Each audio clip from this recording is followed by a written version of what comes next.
There are no agenda amendments tonight. We'll move on to Select Board Minutes for 08/01/22. I need a motion and a second to discuss and approve. I'll make a motion. Second. Is there any kind of corrections? Anything needs to be added, deleted to the minutes?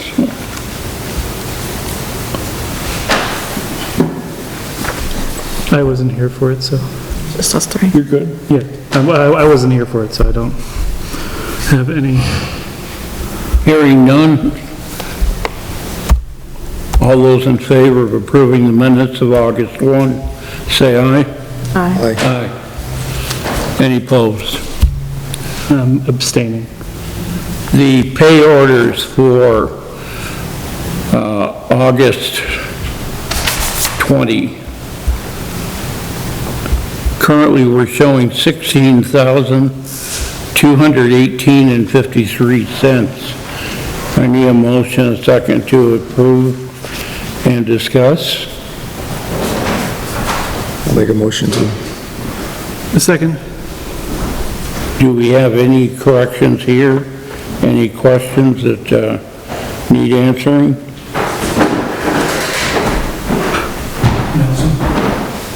Nelson. In the agenda, it says pay orders for 8/16/22. You said 8/20/22, which? To be honest, I'll ask Sandy. It's 8/16. Just dated wrong. Yeah, it's for tomorrow. The payers will go out tomorrow. Tomorrow's the 16th? Yeah. It'll get changed, yeah. Might know if there's something needs to be corrected. Hearing no others, I'll call the question. All in favor of the 16,218.53, say aye. Aye. Any opposed? Honorable mentions. We will mention Paul and Maria Garland. They put up the sticks and the zip ties. Apparently, they used some kind of a pinwheel deterrent over at Elfin Lake to deter the birds over there. Also, Peg Sewell, Kathy Luzader, and Bruce Dobbins for assisting Sandy and the Regional Planning Commission's Devin Neary in preparing the grant that we got for the sidewalks. It is $435,000 to replace the school street sidewalks. It is also going to be funded in part by ARPA money. My understanding at this point is it will not come out of our tax dollars. Road Commissioner report. Not a whole lot to report as usual. Summer months, grading the roads, replacing culverts. I did talk to Tommy Fuller tonight about paving down on Homer Stone. He is waiting for Steve. I moved them down there today, brought the excavator down there today to replace the culvert and do the brush work and shoulder work so they can pave, if that's the go-ahead of the town on that, select board I should say. Have you had a chance to check the Carrara Camp Bridge up there? They were going there next. They were going there. I was up there. Yes, it does need to be replaced. I was up there 4 days ago. Right, whatever day that was. Apparently you also received a call requesting chloride and speed signs up on Seward Road.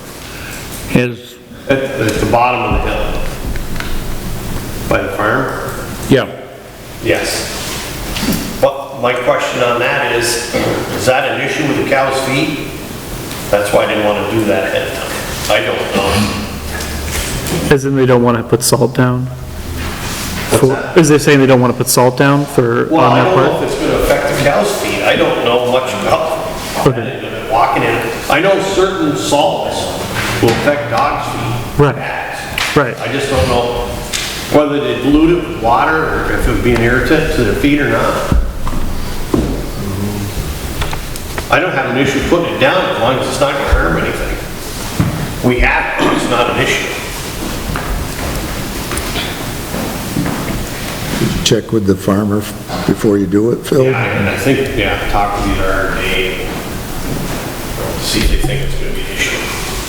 If they put it down in cover. Roadside mowing will start either tomorrow or Wednesday, weather permitting. I got a call on North End Drive, which I knew was bad. It's grown in pretty well. And a couple other roads the same way.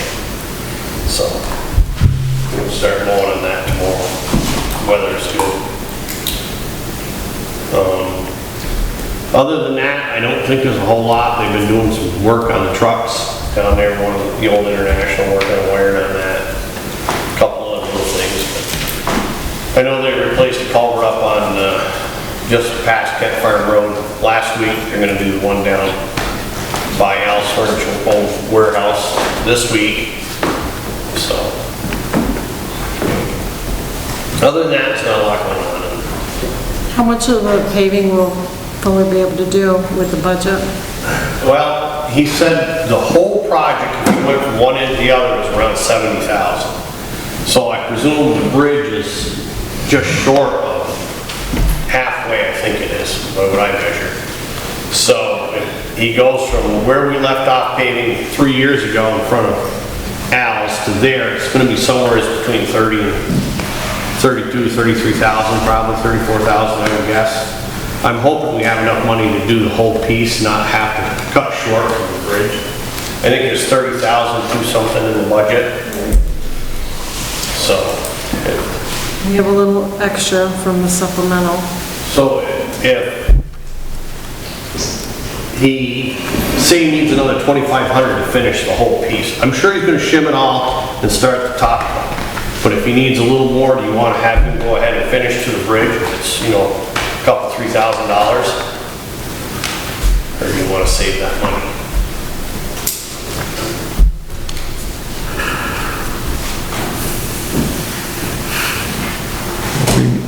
You're aware of the North End Drive, we got a complaint on roadside mowing up there? Yes. Yeah. I don't know about the going over, if that's okay, in terms of if, do you know when he would do it? Like, would you be able to come back with us saying, okay, it's gonna be this amount, and then we can actually really, Get him to give us a figure. okay, What he said was he was gonna look at it Saturday after the work down there this week and see if they got the brush cut and the shoulders cleaned. okay, And at that point, I will tell him to have me a figure, what it would take to get to the bridge, right, and then we can know. okay. I feel like that would be, yeah, if we don't have a blanket, like $3,000 extra or something like that. Well, there's some left over from last year. Right, We do have some carryover, but 2,400 of that's committed for, Yeah, I know, that's why I said a couple thousand. That's why I told him to get on that low. So I'll ask Tommy to give us a figure between Al's Furniture parking lot and the bridge. great.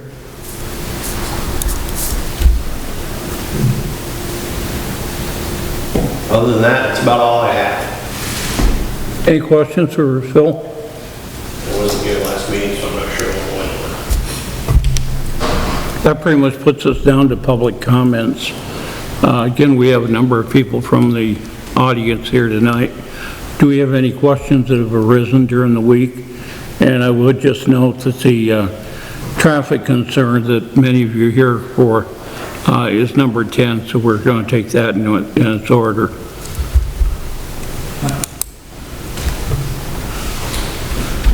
So I saw in the beginning of the meeting, you'd mentioned that the sidewalks, that we shouldn't be paying anything out of town money, that the ARPA funds would match the grant for $430,000. It raises a question.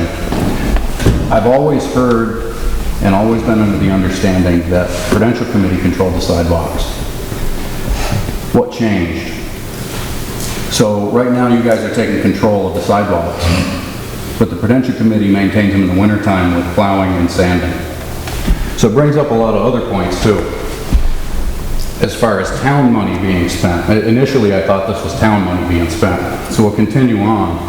I live in East Wallingford. So in East Wallingford, we don't have a lot of things you guys have here in the village. We don't have any recreation. We don't have any storm drains. We don't have ambulance from Wallingford. They're contracted through Mount Holly. We don't have your sidewalks. We don't even have 1 foot of pavement. Every bit of pavement we have, state highway. It's infuriating to see how much money this town spends on recreation when we gotta travel 7 miles to bring our children down to the park in Stone Meadow. Why are we taxed at the same rate as everybody else when we don't have all the infrastructure you guys have down here? Seems like we're nothing but an open checkbook. Probably for the same reason I pay the same tax rate as you do. I don't have any of that either. It's a town, it's all available to you. I see people from East Wallingford going to the diner down here in town. They're using the sidewalks. They're people that belong in the Rotary. I'm sorry you're part of the town. That probably isn't a good answer, and it probably doesn't come close to what you would like for an answer. The ultimate question comes... What I can tell you is that we provide the plowing, we do whatever comes up. The work that was done up there on the culvert on Fox, you just heard that we're looking at Seward Road over there. It's not perfect, and we're all part of the same town. I'm sure there are people in Rutland town that don't like paying for stuff that happen on the north end of town or on the south end of town. Unfortunately, you're part of the town.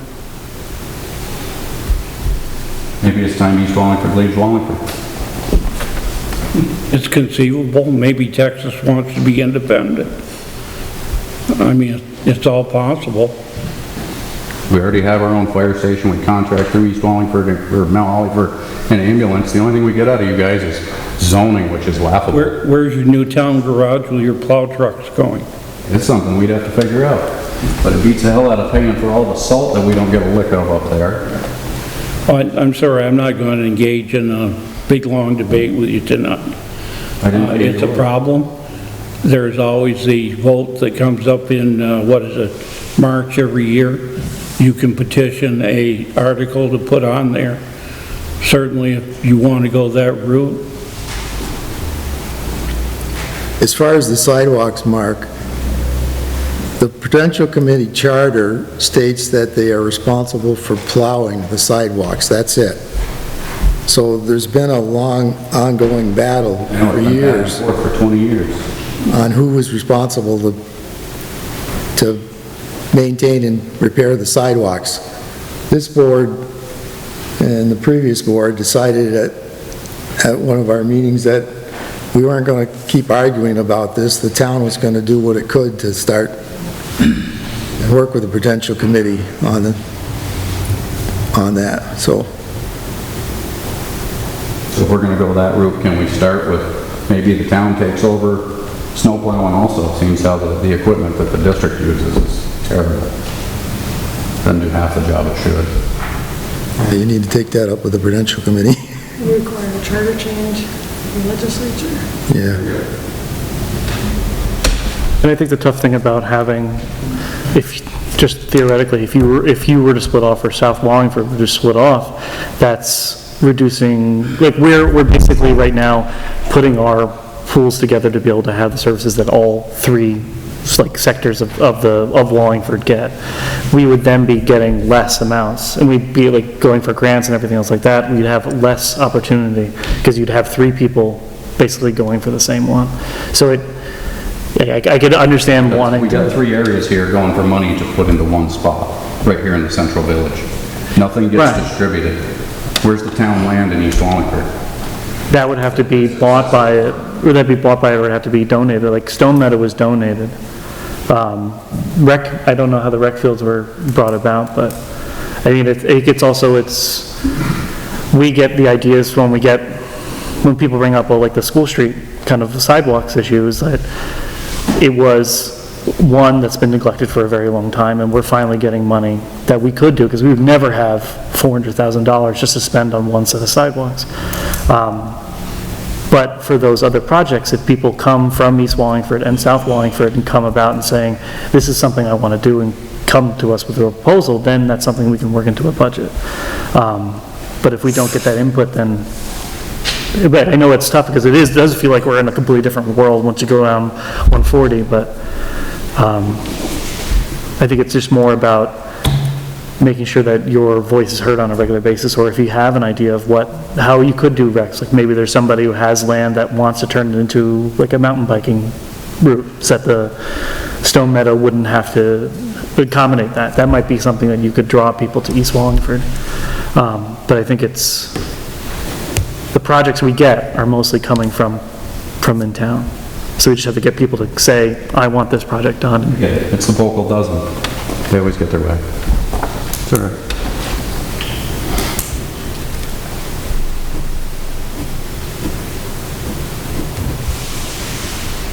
Yes. I'd like to give each of you one of these copies. This is from 2001 too, regarding the water meters. And the well that was put in, I happened to be in that meeting, and I asked just one question. I asked what was the cost going to be. And he told us it was $2.37 per thousand for the wall. How the store gets built or whatever. We've had this conversation at the transfer station quite a few times, and I've explained to you, it's not the select board that has anything to do with this. It's Okay, the then my prudential committee. okay, then You my need to question go to is- the prudential committee. Following up on what he was talking, who funds the Prudential Committee? How do they get the funding to pay for the water system when the water meters were put in for water use only? They didn't put them in there to pay for the grinder pumps at $60,000 a pump that 300 people can't pay for it like that. The water rate now is $10.25 per thousand. It's gone up 7 quarters in a row, okay, since we tracked it in the fall of 2020. We didn't even look at it before that. But it's just out of control, and they don't have the money. Now, there's only 3 funding sources I can think of in this town regarding them. The water meter, which seems to be the only thing they can pay for the water. Now, Nancy, the commissioner, the chairperson at Candy, she was very proud at the meeting I went to at the fire station. They didn't have to borrow any money. Well, guess what? I can't buy a car and not borrow money to pay for it over time. We can't pay for $250,000 in grinder pumps with water meters. But that's what's happening. Now, I look at our property taxes, $1,800, okay? We just had a quarter water bill. It was $365 for water. Now, that's only 2 of us.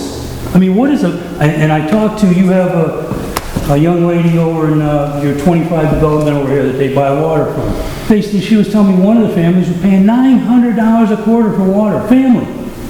I mean, it's killing people. I mean, water use, that's what the meters were for. They weren't put in to pay for the infrastructure of the water system. You have bonds and you have taxes. Now, our property taxes, 20% is all that goes to water, sewer, and roads. The 3 things this town and every city needs to exist. Without water, you don't have a town. And yet, the select board has passed that responsibility to 3 people on a prudential committee. That I've been to several meetings, and every one of the meetings I've gone to, the rate went up 50 cents the next quarter. They just use that water meter and they just jack the prices. Now, we have some $400,000 that can go to water and sewer. Now, I realize the sidewalk's nice over in front of the school and we all want to replace it. But I suggest maybe you look at that grant to help the water, to put in the water system so those meters can drop. People can't afford the rates. There's a lot of people that just aren't saying anything. They're mad as hell about it. And you've got a storm coming. I mean, the meters, I'm sorry, were not used for that. No meter, and even Rutland's only 3.9 cents per thousand. That's what they're paying in Rutland City for the Menden Reservoir. And we have a beautiful reservoir over here before this well went in. And maybe if this well's getting out of hand, maybe we need to reconsider that. Because they never priced the well by putting in a water softener to bring the water down to 0. We have the hardest water other than Manchester. I've had the water tested from the tap and that reservoir. That's 0. Our tap water coming out of the well is 15 parts per million. It's killing everything. And everybody, it's like we all know it, and now you have a grant that's targeted at water and sewer, and we're going to put sidewalks in it. Which, if there's money there, great. But the water and sewer system, like up on Nash Drive, the town picked up Lenny's house up there, and there's 3, 4 new houses up there, yet the sewer and water sit down halfway down the hill still. There's another system that could be finished. You could pick up 3, 4 more houses on the line. And yet, I don't know what else to say. I mean, I called Waterbury, and they told me that the only thing I could complain about would be if the cost was too high for people. And right now, the water meters, because of the Prudential Committee, not following that, if that was $3 or even $3.50, that could be reasonable, but the water meters were never meant to pay for all this. And I don't know how many times I'd have to say it before people say, geez, no wonder my water bill's so high. I'm paying for 4 grinder pumps. We had to take a $1.5 million loan for infrastructure for 30 years, and it only cost us all $60. It cost $365 by running that meter up and not using a bond or a little. Now, I talked to somebody, maybe it was you down at Wallingford, somebody on the committee said, maybe the person not here, but they said there's a state statute that says you can only use so much of your property taxes for water and sewer. And roads I put in there too, because you can't get to school without roads, but water and sewer especially, and I'm like, well, then I'd like to see that statute, because I'd like to call Waterbury and complain and try to get something going if this town won't help people. I mean, people on fixed incomes with big families, they're getting killed just on water. It's getting to cost as much as oil. And we got an abundance of water here. We're not in the desert somewhere in Arizona or something. We got tons of water. And yet we're paying, I mean, I don't know what you all pay, but I can't believe you're only paying $100 for water a quarter. The ones that, that are in the town paying it. And he's right, yeah, we've talked about it. And you know what? It's gone nowhere. And the bills just keep going up and up and up. People aren't washing, kids are dirty, the older people don't even use water. According to her over there, they're lucky they use 1,000 gallons. They're just, they can't pay the bill. And it hasn't stopped. It went up last quarter. It's what? It's what? I said, you need to cut him off, Nelson. This is not, You know something? This is not a select board I'm done issue. talking. You're one of the ones that doesn't want to look at it. You got $480,000 for water and sewer, and we're it's paying not for that, Okay, I'll stop it. You stop it and I will. that grant I'm is talking to you. specifically for sidewalks, it's not for water and sewer. Well, fine, maybe a lawsuit will make you stand up then. I just give my warning, okay? That's all I'm gonna say. You're all here, you've all heard it, it's on camera. I asked nicely, and you told me to shut up. So, Nelson, you didn't, and I respect you for that. Have you brought this to the ARPA committee? Because that's how the ARPA committee. No, but I did talk to somebody who's involved with it, and she said that's what it was for. So, because that's one of the things that it could be for. So if there is a project that you could think that could actually help this, then that's the people that we'd want to get to, because the funds, the $85,000 that we're getting is from ARPA. The grant is from the state. So the 480, that's from the state. We're doing 85 from ARPA. We still have more money, and there's still monies available, and there only has been, I think, like 12 projects that have been submitted or something like that? I've emailed the Prudential Committee multiple times about applying for Yeah. and the response I just got was the Prudential Committee's going to be meeting to discuss which project to apply for the ARPA. Okay. So they do plan on applying for the ARPA funds. So I would say check in with them, and then if they don't do anything. Yeah. So if they don't do anything, then come back to us. But I mean, that's how those funds are getting. It's not like it's coming out of the normal general fund for Do you have to actually have a project to qualify for that? For ARPA, for those funds, yeah, you have to have a project, because you have to show where it's gonna go. But that might be a perfect thing, some way to better the water infrastructure in town would be a great thing, and that's one of the major things that you can do with the ARPA grant. Tell me to shut up, okay, I appreciate it. Justin, we have 9 projects currently. 9. Have submitted for ARPA. Yeah, It's the first part of November, and they can access that information through the town website. That's where the applications are located, and fill them out. cool. So Are any then, regarding the Prudential Committee? Sorry? Are any of them regarding the Prudential Committee? No, well, not at this point, but then again, they've got plenty of time, they've got another few months. Well, it doesn't sound like they're doing it. Yeah, I think they're going to. yeah, so then I would, wait until that next meeting and then seeing if they're What's the doing it. cutoff? Sorry? What's the cutoff? 1st November. All right, well, they got time, all right. Okay. Do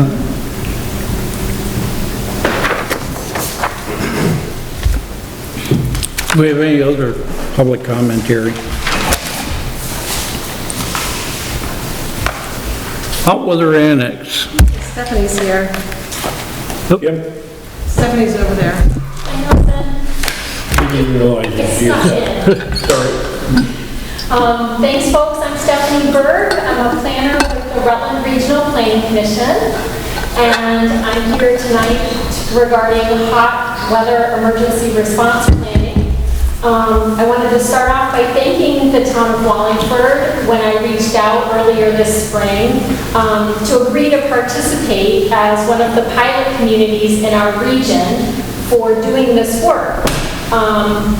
The Regional Planning Commission is collaborating with the Vermont Department of Health to help communities plan for hot weather. So we've been working with your local emergency management director, Jim Bagnall, who's here tonight, as well as your town health officer, Trish Nash, the emergency preparedness specialist from the Vermont Department of Health for our region, Abby Spiegelman, and then Courtney Anderson with the Southwestern Vermont Council on Aging. So that group has comprised your local planning team, and they've been the ones providing input on this project. So what you have in your packets is a copy of their work to date. So it looks like this, and it's called the Hot Weather Response Annex for Wallingford, Vermont.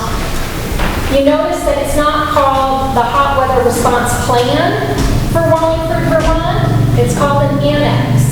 And that's intentional because it's intended to be a supplement to your local emergency management plan.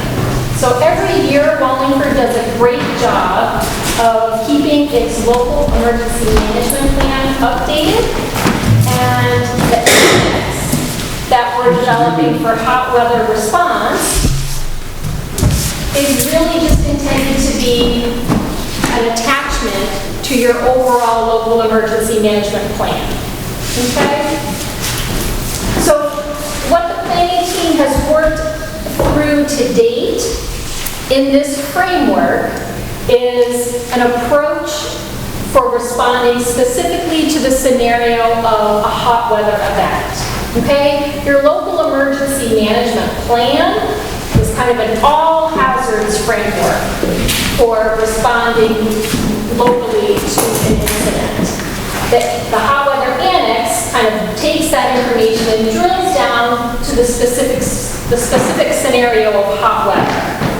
So the annex itself, the sections that the team has completed include the first section, defining overall responsibility. So who in the community has primary responsibility for implementing the framework in this annex to respond if there is a hot weather event. Section 2 identifies the community cooling facilities that you have within your community, and the 3 different types of cooling facilities that your planning team identified include the Gilbert Hart Library, the Town Hall, and then Elfin Lake. So those are documented in section 2 of the annex. Good evening, Brent. Hi, yeah, this is Brent. Yeah, we've got another lady on right now. We'll get right back to you as soon as we can. Okay, so will you call me back or want me to call No, it's just Dan line. Okay, perfect. Thank you.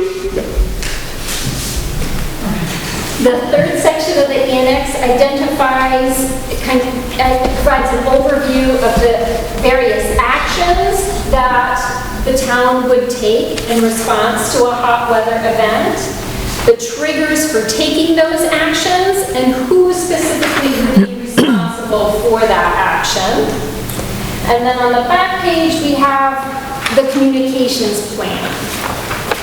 So you'll notice that the communications plan, for the most part, references the public information and warning provision of your local emergency management plan.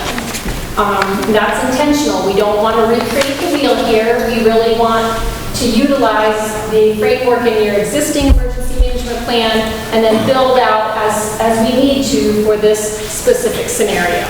So these first 4 sections of the annex pretty much represent kind of the first critical milestone in preparing all of the sections. And we wanted to take this opportunity to share number Keith was using.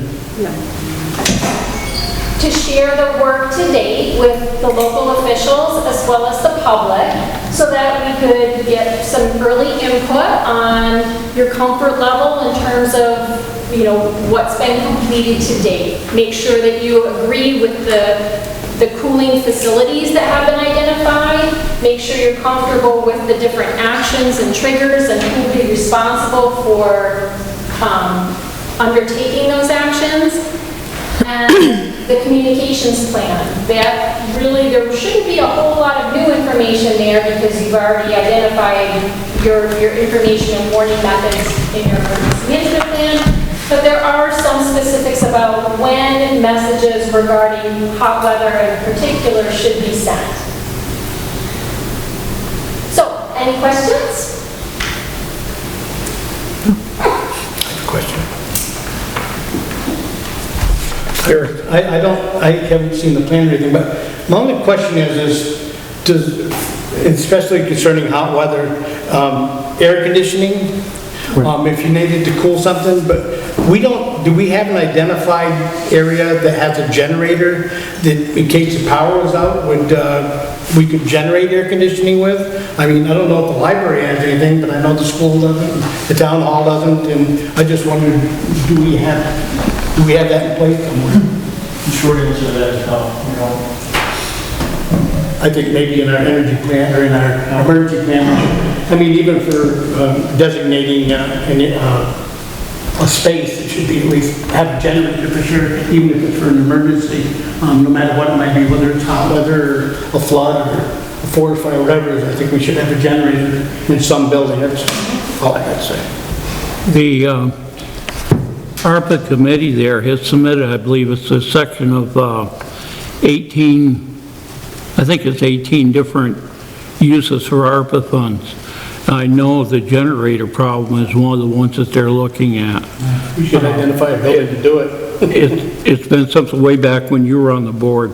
Before that, I remember at one point in time when I was at the school, they were at one point in time, they wanted to put a generator at the school because they wanted to have that as the emergency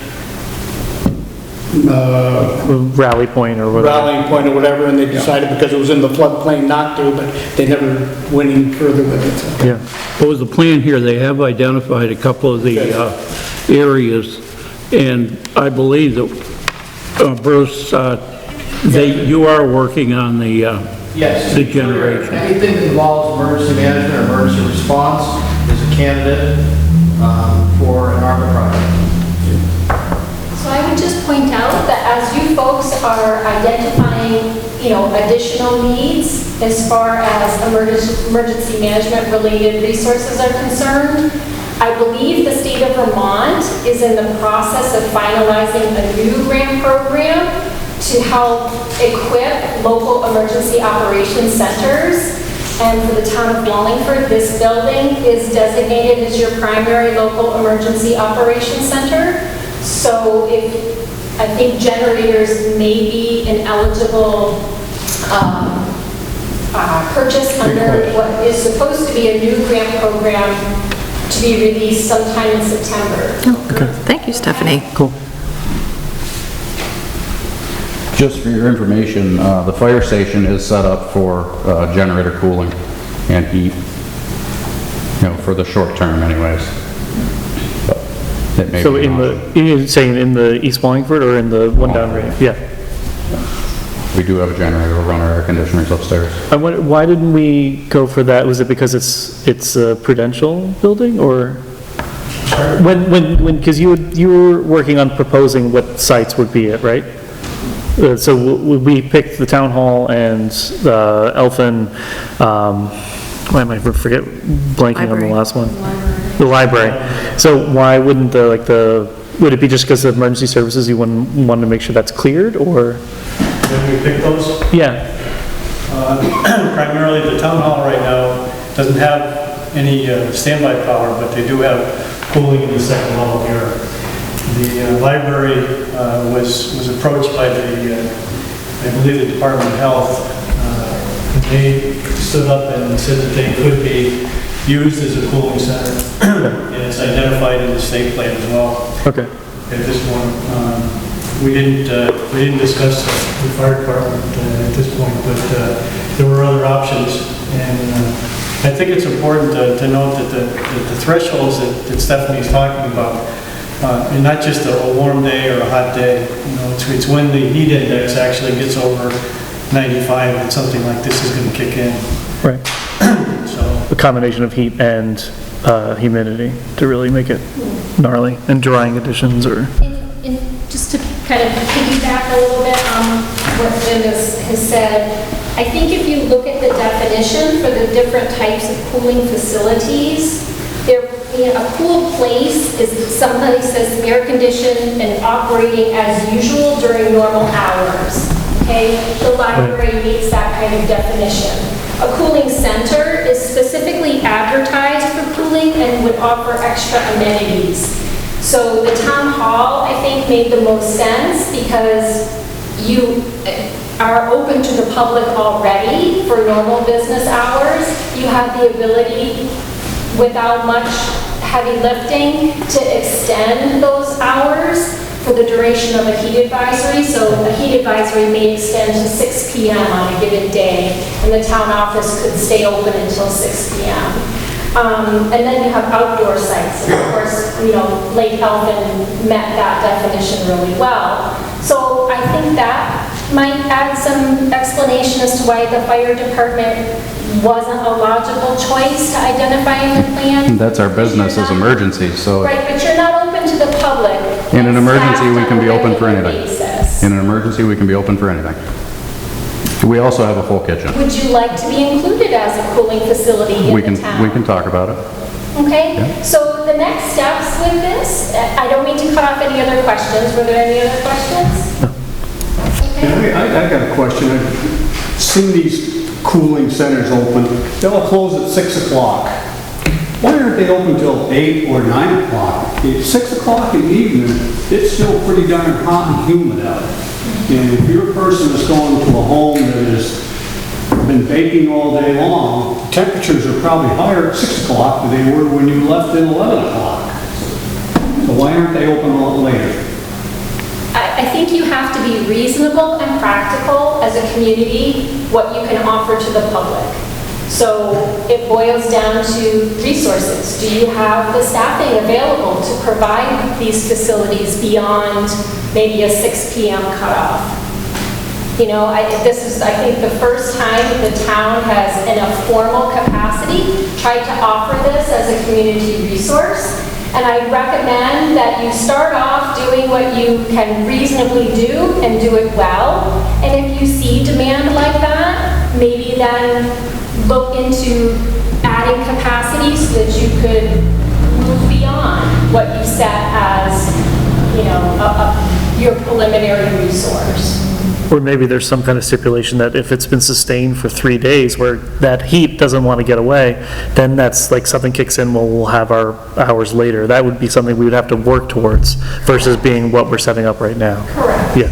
Correct. Yeah. So the next steps in this process include posting this annex, this work in progress, for a public comment period.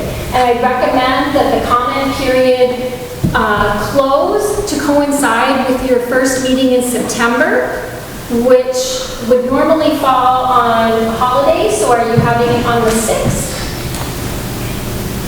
That will be brought up later. We're looking at the 5th being the 6th.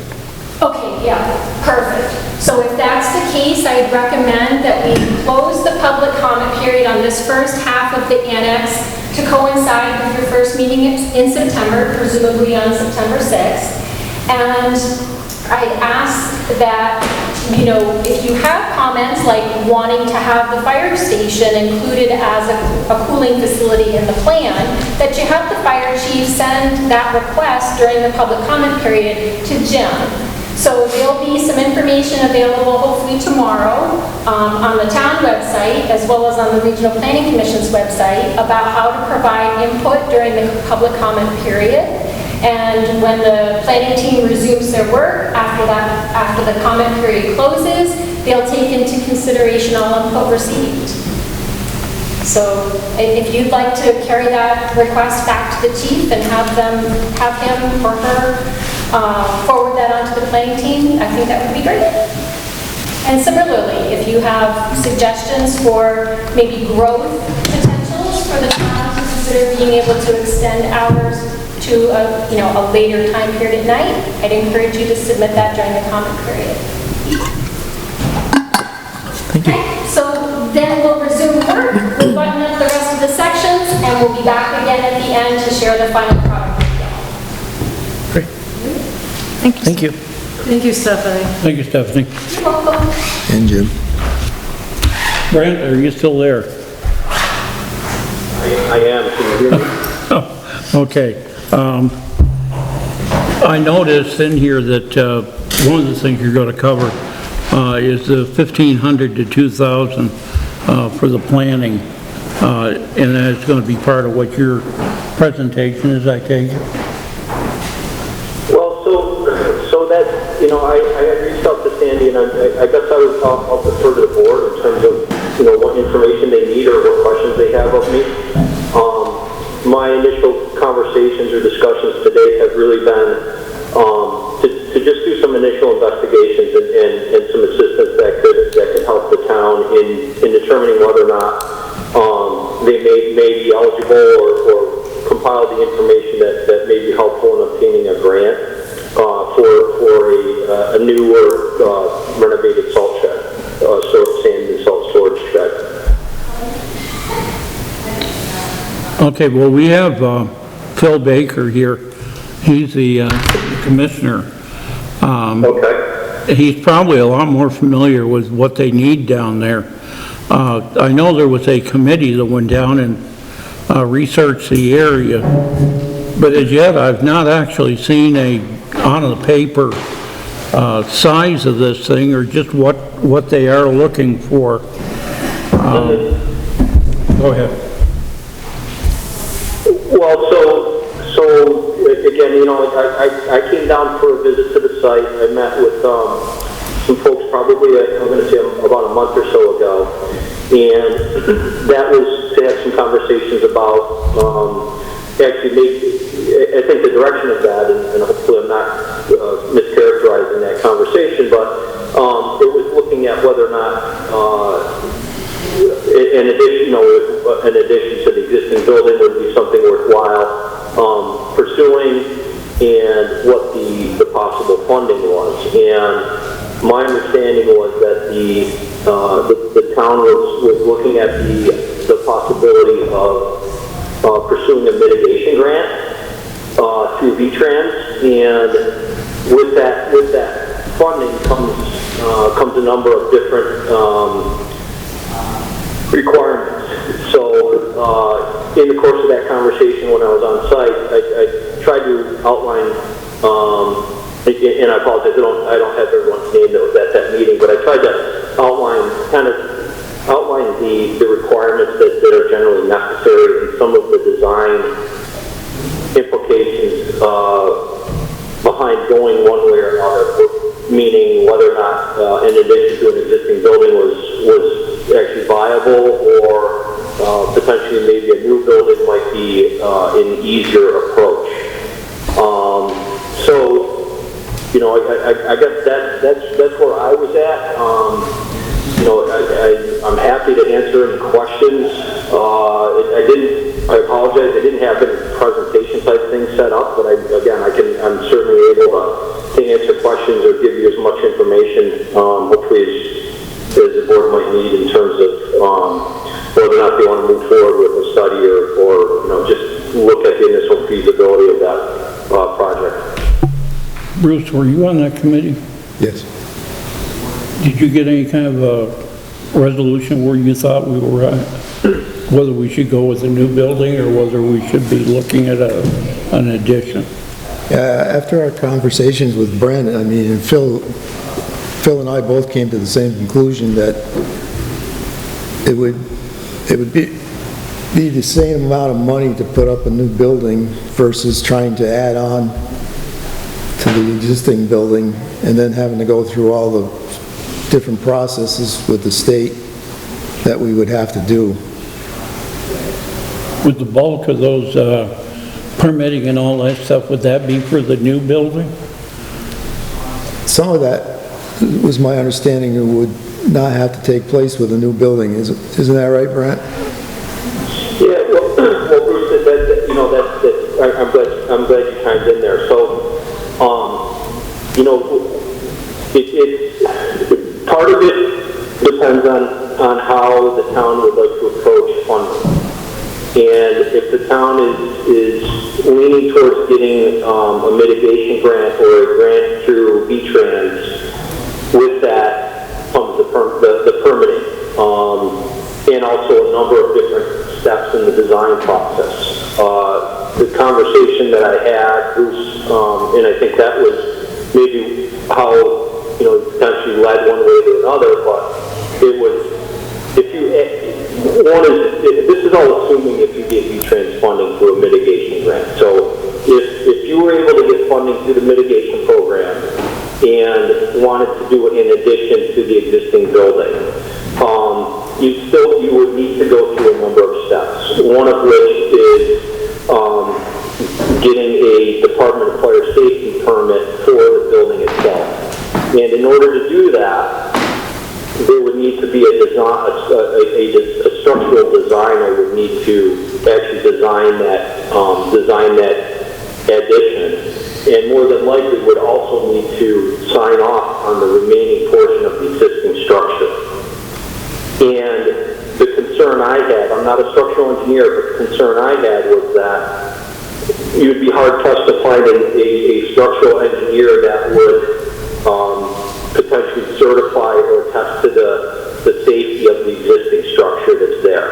Granted, it seems, you know, from layman terms, it seems pretty overbuilt, but there's a number of different design factors that need to be considered in terms of wind load, uplift, snow load, those types of things that are associated with the building, that I think if you heard the town would be very hard-pressed to find a structural engineer that would agree to that or would do that as a service. So then the direction of the conversation then became, well, if you do a new building, it's somewhat easier of a process because if you were looking at a fabric type covered enclosure, that structural engineer stamp or seal of approval would actually come from the manufacturer. Like they would provide that as a service when you buy the building. So it's kind of a step that's included in the cost of the building itself, and then you get a whole, you essentially get a whole new build for that. But that's specific to a fabric enclosed structure that sits atop concrete block. Does that make sense? Yeah, this is Phil speaking. Right. I was there too also. I just want to backtrack here just a little bit. One of the grants you said was from V-Trans. It was like about a 3-year process to get it under control.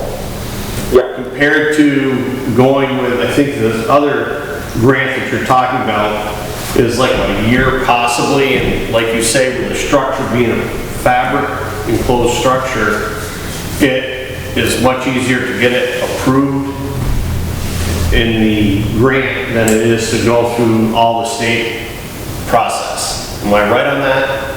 I would say that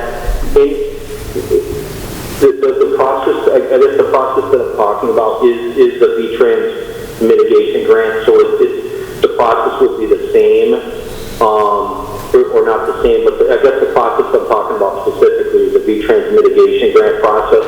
Yeah. And That's basically a 3-year, at best, given the circumstances, I think you're looking at about 3 years for something that starts design tomorrow and goes to construction, would potentially go to construction in 3 years.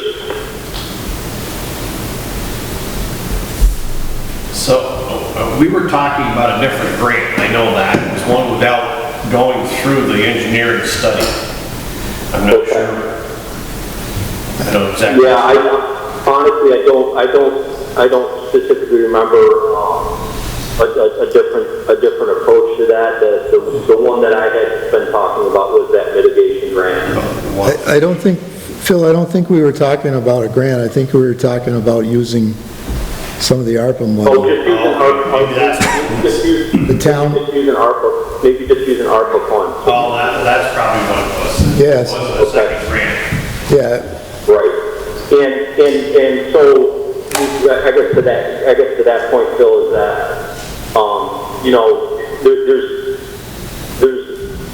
there's a lot fewer hurdles to cover when you're using your own money.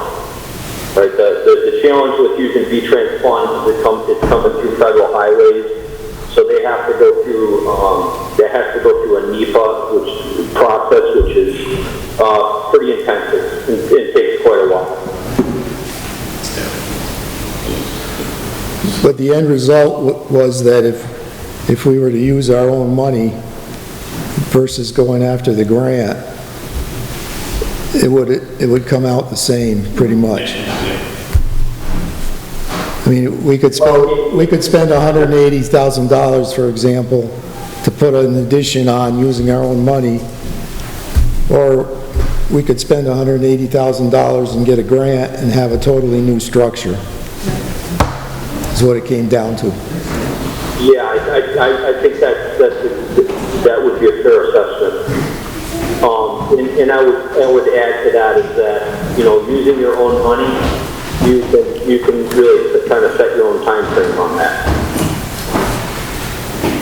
In terms of it'd be a much quicker process.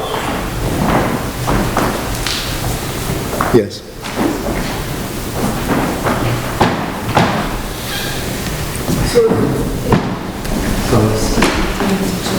Bruce, has the ARPA committee discussed anything about the possibility of using funds for this project, the salt shed? We have not specifically talked about that. We do not yet have an ARPA application covering that, but we certainly would welcome one, and then we'll take a look at it as compared to all the others that we received and then give you a recommendation. So Brent, this is Sandy Switzer. I was also at the town garage. If the $1,500 to $2,000 that you recommended budgeting, that would assist, that would give the town your services to help us put together this grant application, whether it's like a basic design, a basic budget, and kind of a list of permitting processes that would have to go through. So the 2,000, say the maximum, would buy the town your services to get us through the grant application. Yes, Sandy, that's correct. So the intent behind that would be really to take a look at the viability of the project as a whole. I think one of the things that we talked about when I was on site was the proximity of the property to potentially river corridor or flood or what would be called a flood hazard area, and really just kind of going through the regulations that would apply to this project if it were to get a grant, and identify any hurdles there. But in the process also help in pulling together the grant material. So what we've done in the past is put together a rough concept of a plan sufficient to come up with some sizing recommendations in terms of how much, how big of a structure, as an example, how big of a structure you might need to store, 2,000 cubic yards or 2,000 tons of sand. We would work through those calculations, come up with preliminary sizing, do a concept layout of the property in siting a new structure, and then with that we would obtain cost estimates from different manufacturers that would provide that type of structure, and also an estimate of site improvements that would be needed to accommodate the structure as it goes in, and all that would be used. All that would be used in your grant application to the state. All that material and information could be used for the grant application, and that we've seen that being very helpful for folks in obtaining grants, but also in making sure that they're more in line with the costs that they might expect before they even submit the grant, right? I mean, we would pull together all that material and potentially have a golden list of, hurdles or obstacles that, challenges that the project may face in terms of permitting or whatnot, design challenges, and then the cost. And at that time, the town could then take a look at that and say, okay, well, this doesn't really make sense for us going after a grant, or it does make sense for us going after a grant. So I guess it's just more information. It helps. I would like to think it helps the town make a more educated decision in terms of whether or not they want to move forward with the grant application and seeking those funds. The one thing I will say is that, and I'm sure you folks are well aware of it, but oftentimes, I would say that if the intent is to seek funds, you make a decision to seek the funds is that V-Trans does not, I guess V-Trans does, I'm of the opinion that if you were to get a grant and then after a year or so of work on it, decide that you don't want to do it at that point and give up the grant,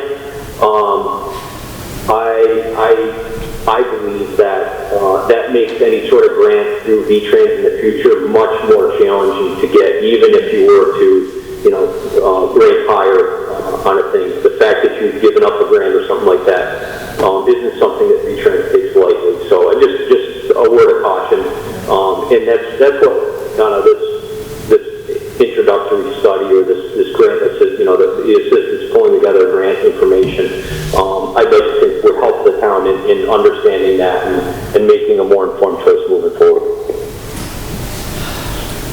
When is the grant due, if we want to apply for it? It hasn't been posted. Okay. But it'll come out either September or October. Okay. Maybe early November. Does going for the planning that you're looking at here now, does that in any way commit us to having to apply for the grant through V-Trans? Or no, it doesn't. Okay, so we're still liberal. Yeah. This would strictly be for the town's information, and you can use it, obviously use it any way you wish.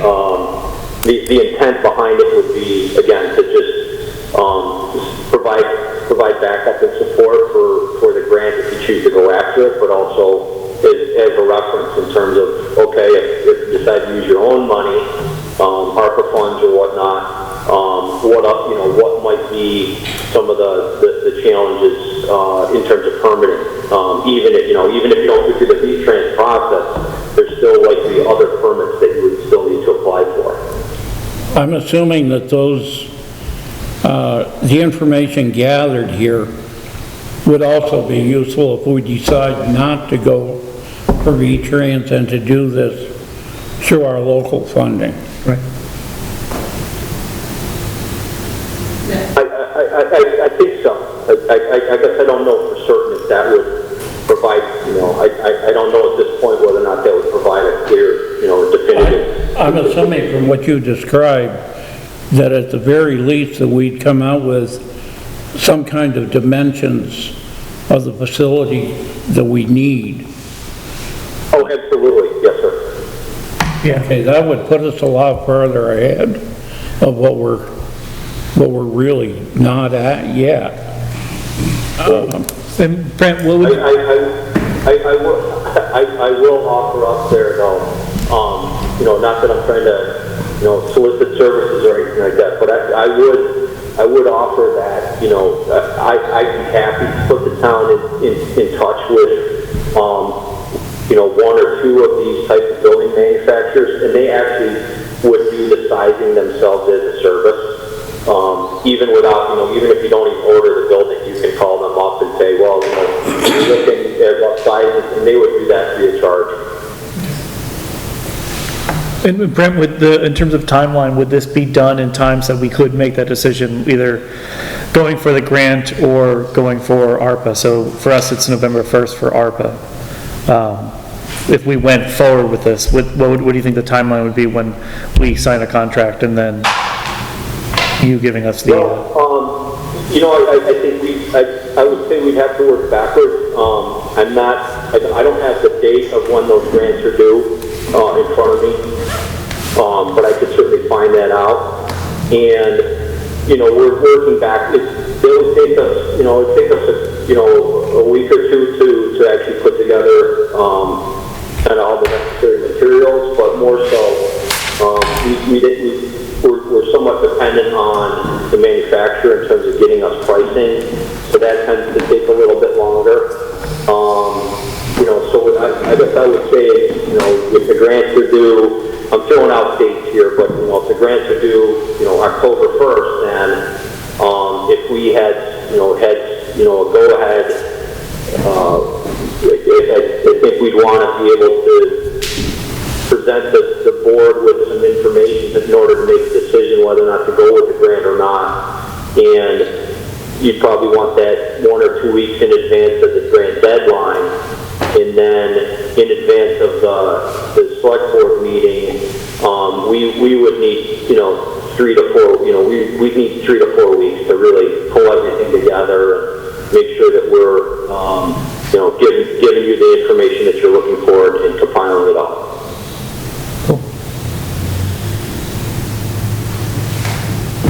Basically, you're looking at the very 1st of October. In terms of the V-Trans submittal or the ARPA funds? Either, actually. Okay. Again, I'm not certain on the specific date of the grant deadline, but if it's, November 1st, then yeah, It's beyond that. It's not out yet. They haven't actually issued the application, so we don't know the deadline now. Yeah, that appears to be probable. But we at least know that November 1st is a hard date for us in terms of ARPA funds, so we'd want to be able to have either way. November 1st is the hard date for the town imposed deadline for getting applications submitted. Right. We have another entire year for the distribution of ARPA funds for the select board to make a decision and then go forward. Okay. So November 1st is not our deadline to actually get the money. It's just to make sure we have all the applications in so we can make recommendations as to what we think the highest priority is. If this report can come up with both plan and estimated costs, then the select board is in a much better position to decide if we want to go with a grant process, the way we did with the sidewalks, and have ARPA be contributing whatever the town's contributory requirements are for that, or Right. if you want to take some sort of other option. But I think also setting the precedent, we wouldn't want to push, we want to be able to have that information for the application even before November 1st. So we would not be, Absolutely. because if we're putting it up there and we don't do that, that's kind of shady. Yeah. But I just want to make sure everybody understands that November 1st is just our deadline for getting these applications in. Right. They can then consider it and presented to the select board. Right. At this point, has the ARPA committee, other than the sidewalks, actually broken out any of the figures on what they want to fund on any other project? Well, we have funding estimates, but we're going to have to, when the time comes, ask the people that have submitted these requests to go back and get updated estimates. So when we come to the board, we come to the select board with current information. Some of these estimates might be 6, 8 months old, and you know what's happening to construction materials during that time period. So we'll have to have updated information before we come. As you're looking at it right now, does it appear that you have allocated the entire 480,000 to date? I realize you haven't notified anybody, but... Yeah, we haven't allocated anything yet. What we're doing is we're bringing in the requests, and thus far, if you add up all the requests, they are below the dollar figure of the ARPA amount that we anticipate.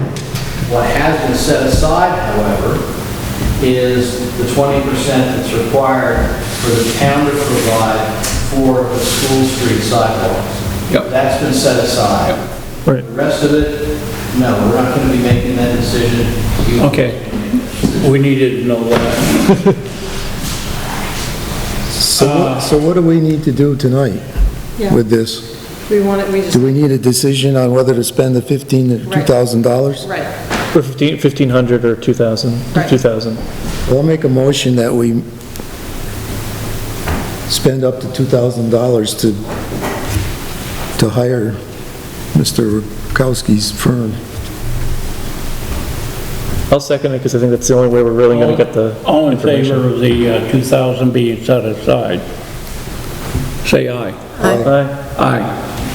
Any opposed? There you go. So Brent, I guess you have to send us a contract, I guess, then, to make it official. Okay, Yep. Cool. Okay. Yeah, I will circle back with Sandy in the morning. I really appreciate all your time and you listening to me. And I know Sandy has my email and phone number, but if any questions come up in the meantime, please feel free to reach out. I'm happy to talk and chat with you. So thank you again. Thank you. Thank you. good evening, sir. Have a wonderful night. Bye-bye. Coin drop request. Good evening. Gary Nelson. If you want to take Gary's. Good evening. Most of you know me. I'm Kate Getz. I live down in South Wallingford. But I'm here tonight as a representative of the Rutland County Restorative Justice Center. We are an agency in Rutland. Actually, I'm just going to hand out a couple of it's here. There's one letter of support for a request and then a handout that just describes the work that our agency does in the community. So there we go. And then, as you can see on your agenda, we're here to request an opportunity to appoint office of budgets for the organization. But I'll introduce our executive director, Maggie Dooley-Bear, and she will take it from here. Thank you.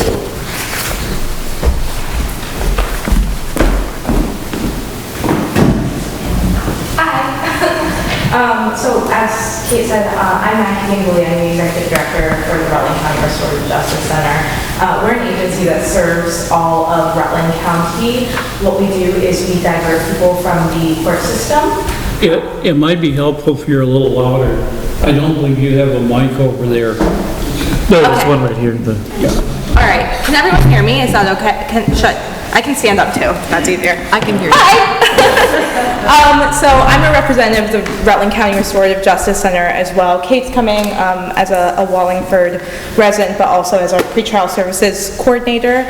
I got a letter of support from Arwin Turner, who lives right in front of where you usually do the coin drops, and my parents are actually in the clock house. So where the affected traffic area is, I have garnered some support for a coin drop for our organization. So what we do is we divert people from the court system and make it so that they have an alternative to being part of the Criminal Justice Center. We work with youth age 10 to 21, and then people all the way up to, we've worked with people who are in their 70s and 80s to help divert them from the system and get back to living their lives and restore their relationship with the community. We do 7 different programs that go everywhere from working with at-risk and truant youth to teaching you social and emotional skills in courses. We help people get their licenses back. We do your typical diversion where you have a community panel and you have the person who has done a crime and they work to make an agreement with the panel to repair the harm they've done to the community. What we're trying to do right now with something like a coin drop is more than just fundraise. It's also the ability to give people information about our organization because we are expanding. We serve 300 plus Rutland County residents a year, which is not a small amount if you consider how many people that is, that comparatively to people who go through the court system, as well as youth in the schools.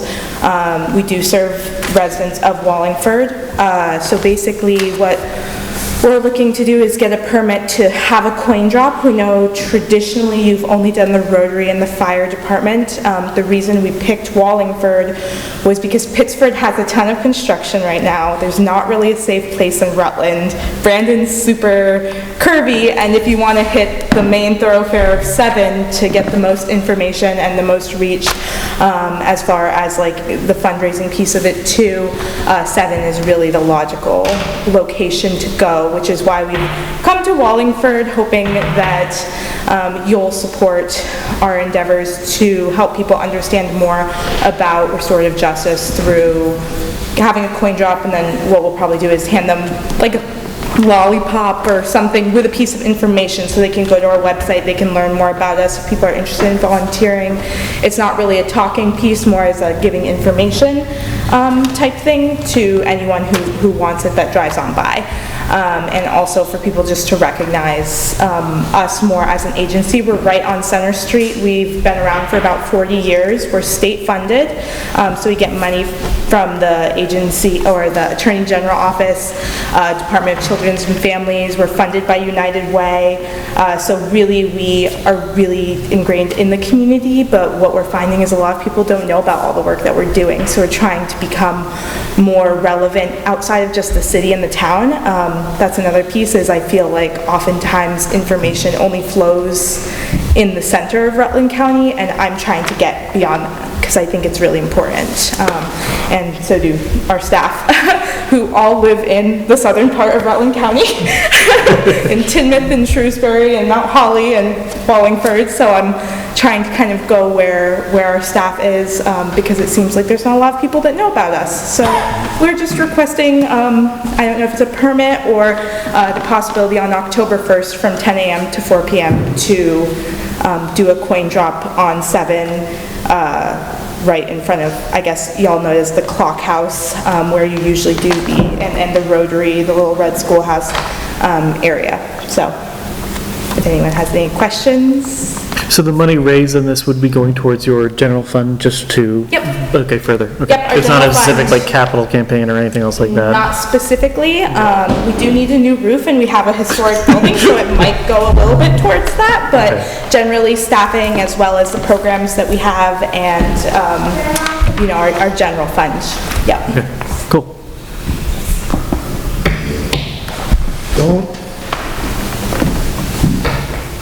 Sorry. Yep.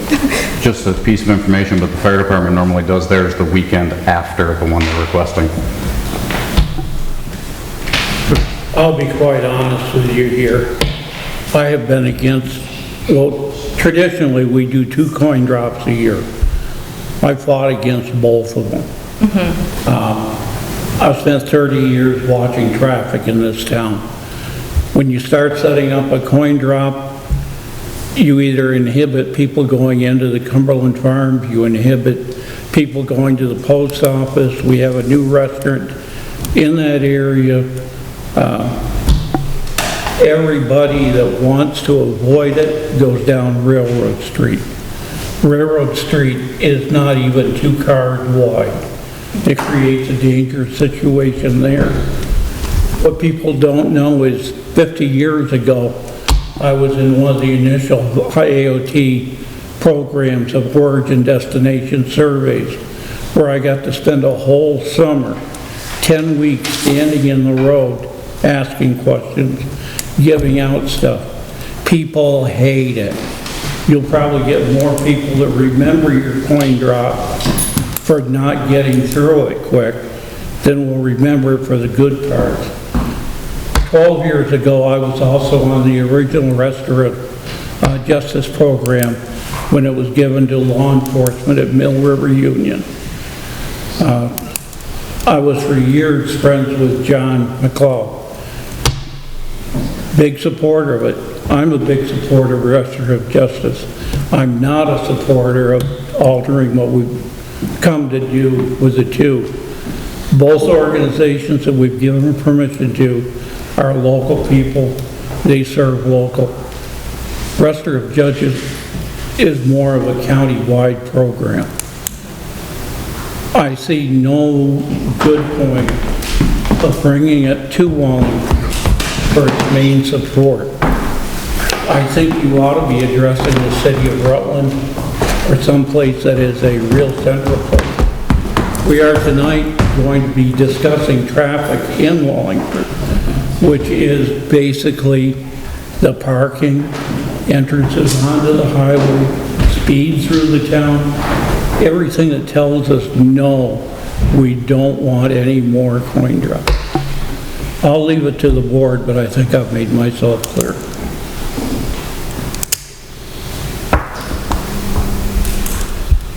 Just for my information, don't you have to have a state permit too? I mean, you're on Route 7.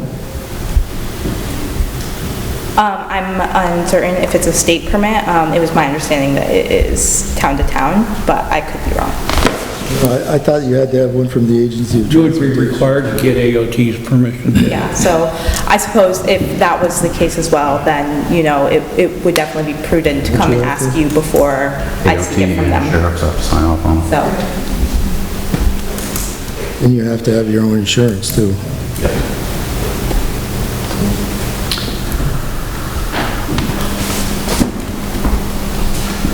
I mean, I think that with Restorative Justice in general does a really good job and good work, and what you're doing is really good work, especially in Rutland County where we need it. Hearing from you, Nelson, about just how traffic flow works and going onto Railroad Street, that is kind of dangerous. I mean, how long do the Rotary and the fire department? 4 hours. They're 4 hours. Yeah. So you're doing 10 to 4, right? we were looking for a time frame of between 10 and 4, yeah. Okay. Not necessarily the whole time, but that was the time. Okay. Yeah. I think just in terms of that, like keeping, if we were to go ahead with this, would be to keep it in line with how much time we give everybody else. Yep, absolutely. I think that altering our policy now, we actually got a coin drop for the Mill River cheerleaders. Where does it stop? We set a verbal policy in the past that we would do these two. I gave into that. I don't want to see any more of that, a change to our policy.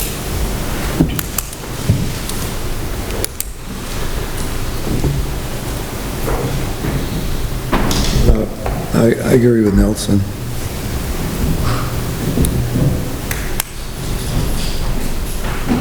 I don't think we can equate, and I know you don't think this, we can't equate the cheerleaders with restorative justice in terms of the importance of both. I don't know.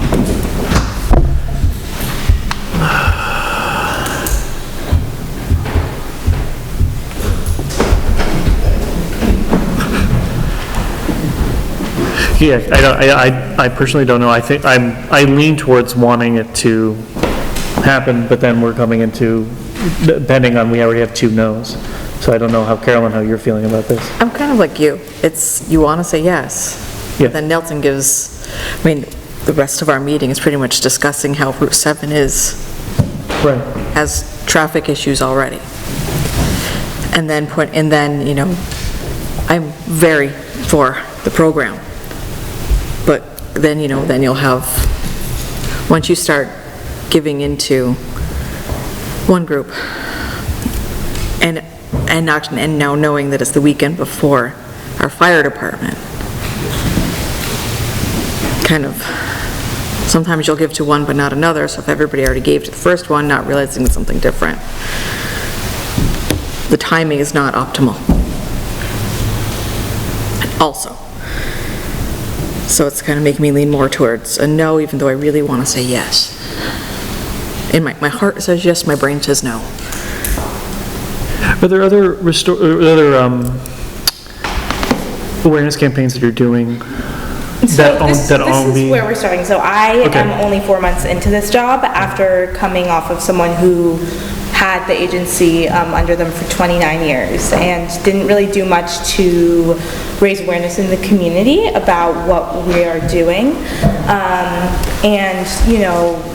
With the understanding, like I said, I'm trying to bring it outside of the city. I also don't know that on 7 in Rutland city limits or town, there is a location where it is not in the middle of multiple lights that would be safe, and Pittsford has traffic. So, when we picked Wallingford, it is a community we serve.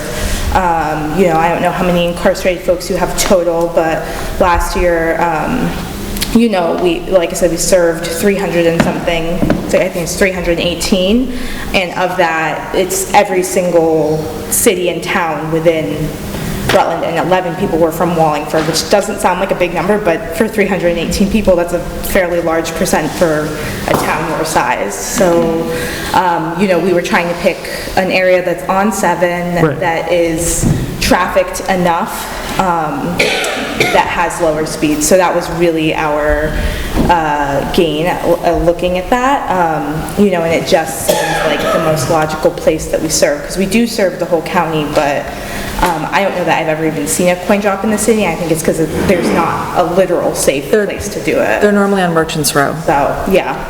There's many organizations, at least in the past, have set up on Merchants Row near Merchants Hall. Okay.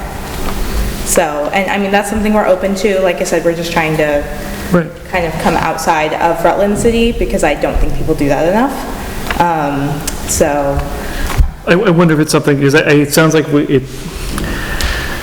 I wonder if there's some way that we can pair up with you for another kind of campaign that might not have to do with stopping or slowing down traffic, but like having you come to like Sweet Birch or another, or like the cafe like in town, and setting up a table and doing those, or even at the library, having more stuff there. Wallingford Day next year. Or Wallingford Day next year would be huge. Because I feel like also it's one of those things of, with Rotary, what you kind of have an idea of what it is. Restorative justice is a crazy big concept for somebody to kind of grab, especially in a half second. Yeah, and that's why we wanted to give them information with our Right, for website. sure, So if yeah. they wanted to learn more information, they could. It's not a stop and talk point. For sure. Yeah, no. Yeah, and I think that can be effective. Like Justin, I would throw my support to almost any restorative justice program. But not this one. This one I see as being potentially dangerous. The people who live on Railroad Street, I'm sure if there's any one of them you ask, will tell you they don't want the traffic on their road. You're looking at the same thing we get on Hall Avenue, Prospect Street, and others in town where everybody uses a shortcut. Unfortunately, it's financially good to them to use that shortcut for that day. Yeah. And I'll tell you, there are a lot of kids on that street. In fact, I've got, I think, 2 basketball hoops set up down there that play basketball in the street. Yeah. Then I'm not sure if like just that small would actually really get your message out that you would want to to be honest. It's kind of just a start, and that's kind of where we have to start. The concept. Right. Yeah. But just for some of the other issues with it, I'm not sure if that would really even do what you need. Because most people would get something and they're not gonna look it up. You mentioned Rutland City, you're talking Route 7. What about Merchants Row, Strong's Avenue, someplace where traffic? That's what, There's a lot of traffic. that's what Carolyn brought up. Yeah. I think that's the issue, is there's so much congestion in the city already. That was, again, another reason we kind of wanted to go a little more out. So it is something we absolutely are open to, you know, going and exploring. Really, we're just trying to help No, for sure. people understand. Yeah. And I think what it feels like from the board is that there's definite support for programs that we can to further the mission of restorative justice, but this might not be the best way for our town to do it. Oh, thank you so much. Yeah, but it really, I Thank you think for keeping us everything in you mind for other events, or if we can even just pair up to do other things in town to raise it, that'd be rad. Thank you. Thank you. Great idea, Sandy. Route 7 traffic concerns. I imagine a good many of you are here for that. I've been a reader of a lot of the front page forums. We're well aware of everything that's gone on. Jim, you're here, I'm sure, for that. We've made the sheriff aware of all the front page forum stuff. Currently, we contract the sheriff for 20 hours a week. I think probably one of the things that we need to do is get the sheriff to spend much more time on Route 7, doing radar, traffic stops, motorcycles, virtually everything you covered in your letter. Bearing in mind, we're also a board that has to look at the finances. Currently, we're doing 20 hours, that's $46,000. We did have a 40-hour contract. That was I can't remember if it was $88,000 or $92,000. That's a big hunk of our budget. We did go back to the 20 hours. Unfortunately, we depend on a little bit of that traffic revenue. I'm sure everybody here has read about radar traps, speed traps, and all the associated problems of revenue. 3 years ago, the Vermont Digger did a great big article on speed. At that time, there were 4 towns in Vermont that they picked out to show how much revenue those towns were bringing in from traffic control. The part that they didn't go into in any of those towns was that, with the exception of Bridgewater, none of them were doing traffic full-time. They were just taking part of what could be had and doing legitimate traffic enforcement. No town can assume that they can make a great buck on doing radar, not Wallingford, or for the most part, they are two that do very well with traffic. What we do look at is that revenue does pay part of what it costs us. Last year, we spent I probably got the number right here.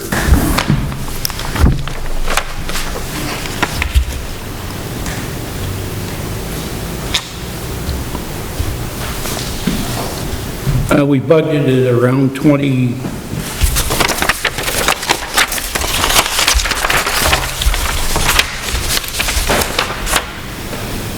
25,000, and we got 17,000 back.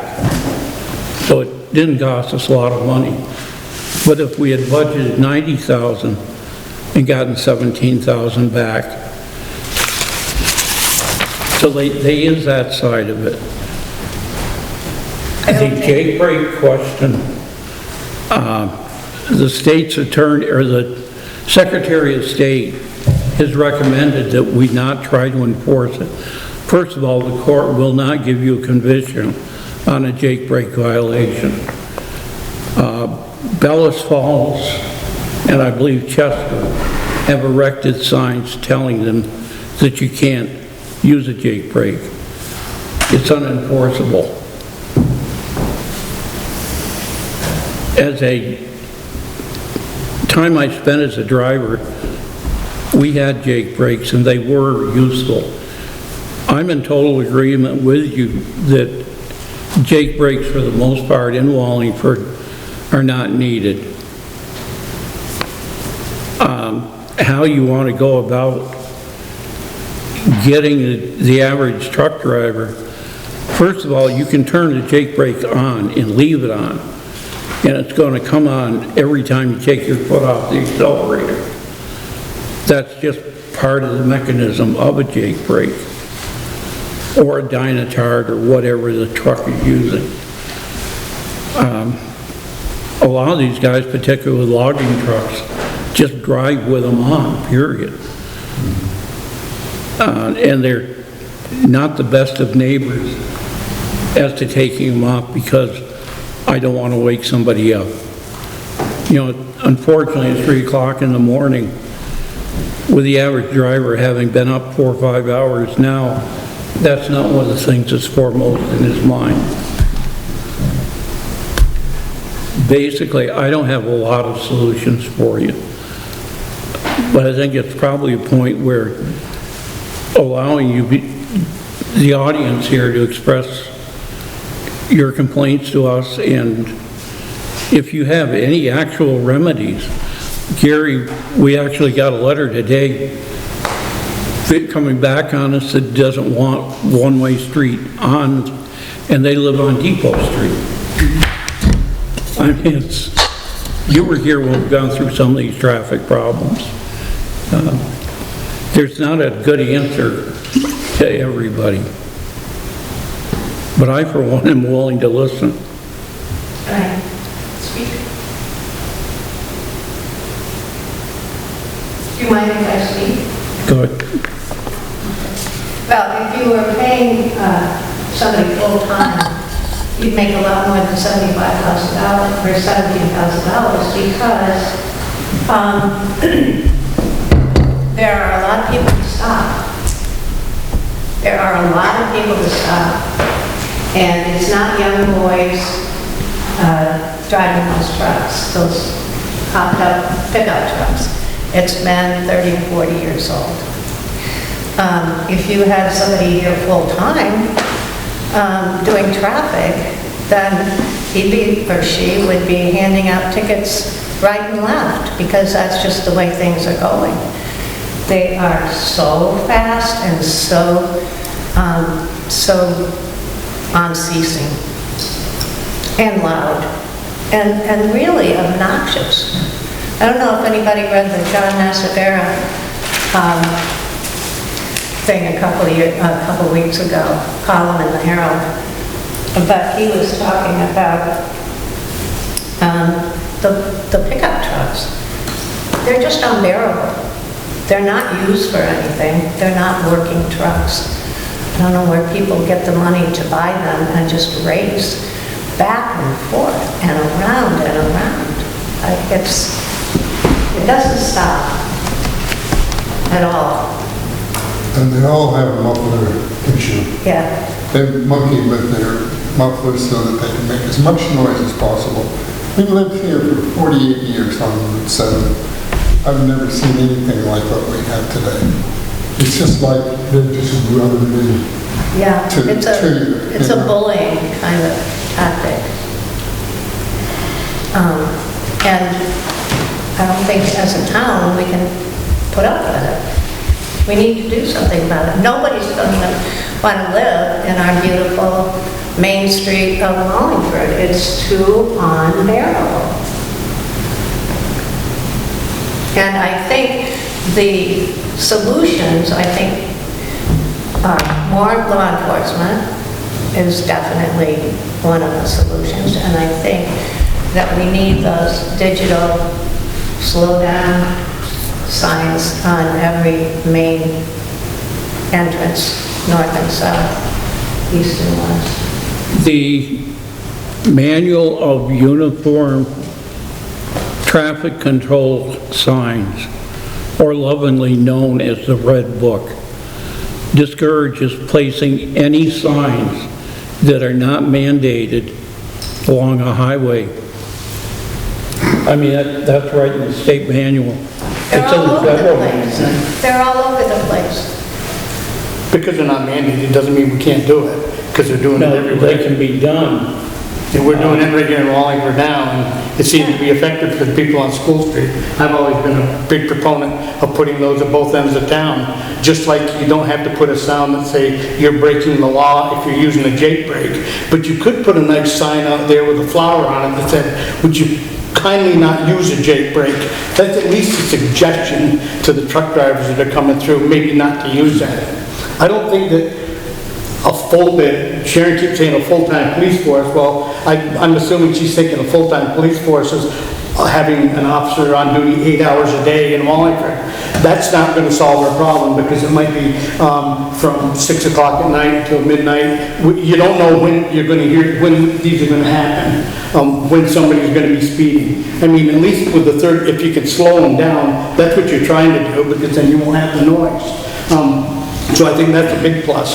But I don't think you're ever going to completely solve the problem by trying to have an officer 8 hours a day in Wallingford, because you're not going to have I don't know what times people are finding it noisier, but I don't think that if you had an officer here from 8 o'clock until 5 o'clock, I think from 5 o'clock until midnight, you're going to have all the truck noises and everything else, so you're going to accomplish nothing, except for you're going to spend another $50,000 in the town budget to have an officer on duty. So I don't think we have to either find a way to slow them down by maybe suggesting it with those signs.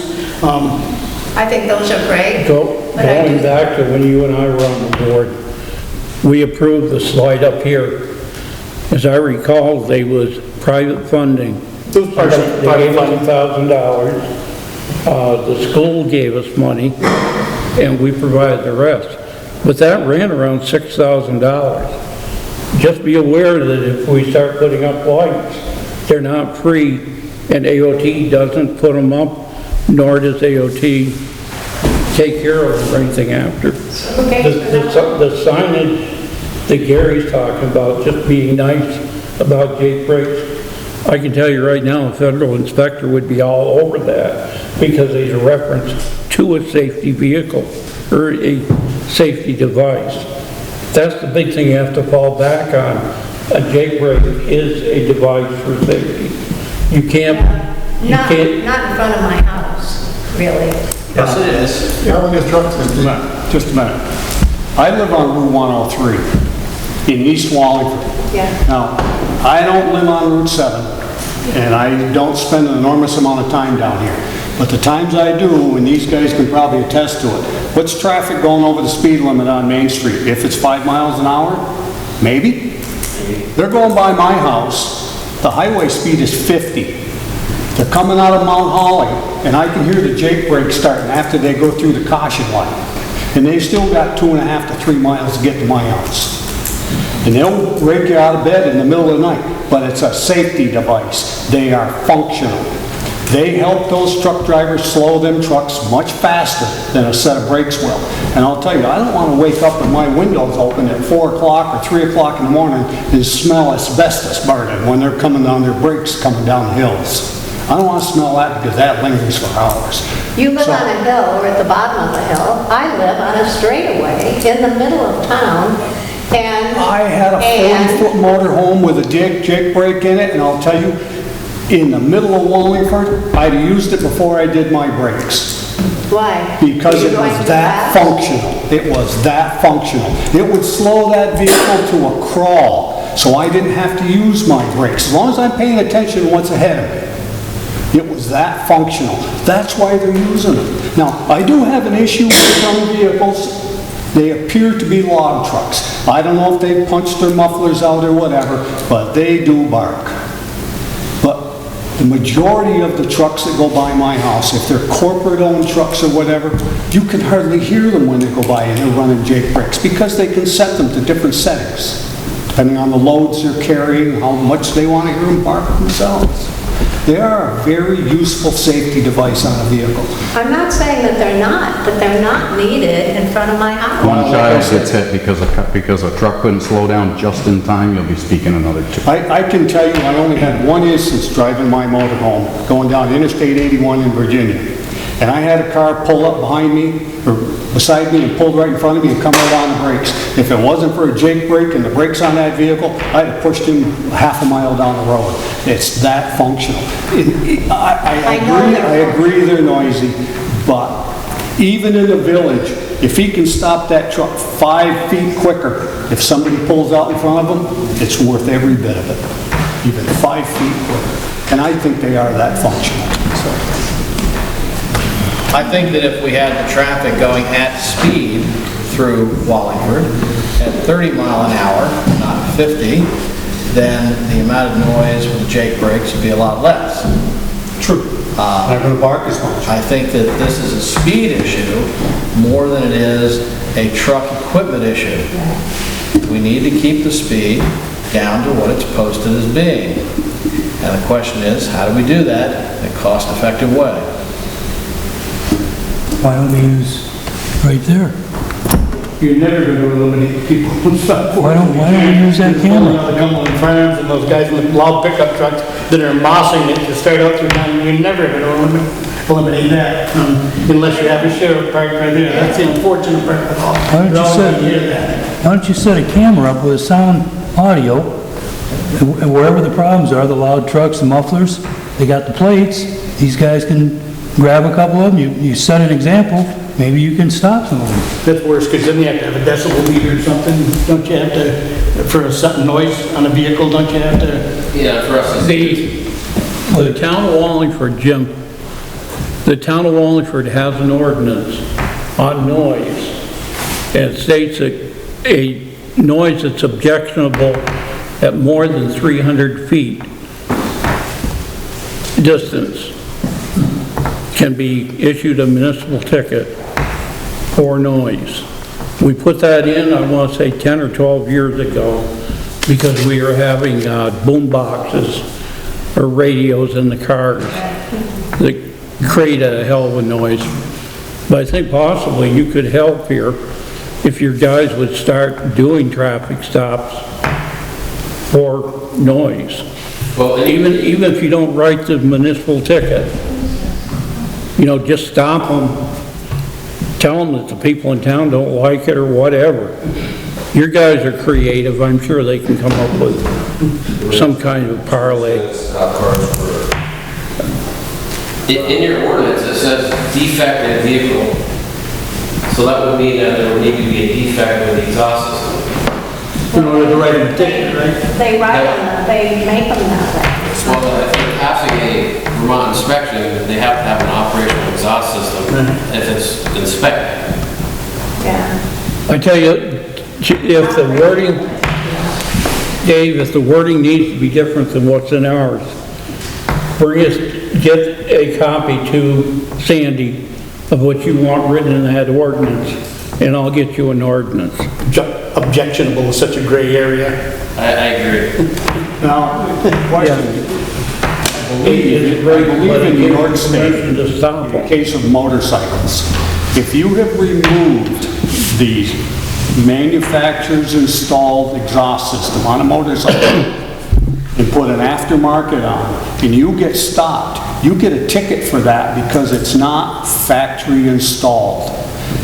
It may be quieter than the factory, but you still get a ticket. And in most cases, they are louder. But do you have probable cause to stop that person just because you assume that their vehicle is... He got stopped in New York State the exhaust. No, I'm not talking about New York State, I'm talking more about our laws, just because in terms of aftermarket exhaust, a lot of them have to go through DOT, unless they're for off-road use, but letting, or putting that on, the onus on a officer to know if it's for off-road or on-road use, that's a lot. And it's just a lot to prove, and even with decibels, that's really tough and kind of... Yeah, quite honestly, this has been a battle in many places for years. Motorcycle exhaust, you have those that say they're too loud, you have those that say they save lives because people hear them when they're going through traffic and they don't pull into their lane. I've used it. I've saved myself with doing that on my motorcycle, so. For any of that, all we have to go by is the inspector manuals. If it's inspected, it passes through an exhaust system, they put a sticker on it, say the Vermont says it's okay according to their rules. And if it's loud coming out the back end, it was passed by a station that is legally rightful to inspect that. I know a guy who was not in the inspection business now, he's since retired, but he would not inspect vehicles because of the exhaust they had on it. They would bring them back in with the stock exhaust on, and 4 days later it was swapped back. So You can't prove anything roadside. So there's a case where, but you gotta prove it, yeah, so. I mean, you have solenoids on on a Challenger Hellcat that'll let you make it louder just by pushing a button that's legal. And it is that subjective, really tough thing to try to get down. I think the speed is something that we can, I think if we get into the mire of trying to do the sound and the decibel readings, I think we're getting us into a solution that's not really ever going to be a solution. I think speed could be something that we could do. And it's more enforceable, easier to prosecute. And You have one of those meters that you can measure.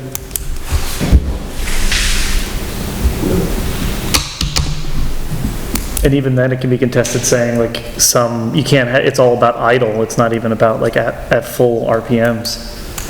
I watch a lot of those videos. Is it calibrated? Right, is it calibrated? Like all those different things, like if it mitigates it, then that's worth it, but if it doesn't, then it's more hours that we could be focusing on something else. For other things. Yeah, speed, I think, is something that it's a pretty set, easy Safety. thing. Right. But if you had a camera set in their area where the problem is with an audio meter and watching the vehicle go by the whole length of the street, loud noise, everything, it's not idling. That's the noise of the vehicle, you got the plate number, and at least you can target a few people that are doing it, because there may just be 2 or 3 guys that are zipping back and forth all the time. It might not be a whole bunch of people. But then you get into that whole thing then that if that video is being used specifically for that purpose, if anybody else commits any kind of crime that isn't in presence of an officer, then they could be theoretically brought to justice with that camera. I mean, it's not necessarily that it might capture something that isn't specifically for a noise ordinance. I would feel weird about putting more cameras into Well, I do too, I'm saying for them, not to put them anywhere else, just if there's somebody that's harassing their particular area, these guys can't be there 24 hours a day, but the camera could. And it'd get the plate, and then even if they just talk to them, they don't have to give them tickets, they could just give them a warning, maybe they'd stop and they'd be okay then. I remember myself as a kid, if the police came and gave me a warning for whatever we did in the neighborhood, it was impediments to make it worse the next time. And the cops never caught us doing it, so they couldn't prove it. But we typically made it worse for the neighbors, so sometimes that's going to create more problems than you're going to. Kids get very vindictive. Guys, let's cut out the debate on the floor. I think we've given the sheriff enough information that you can probably work something out, Dave.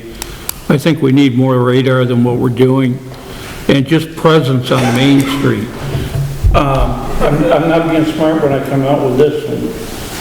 You guys take time at the end of the shift to do your paperwork in the office.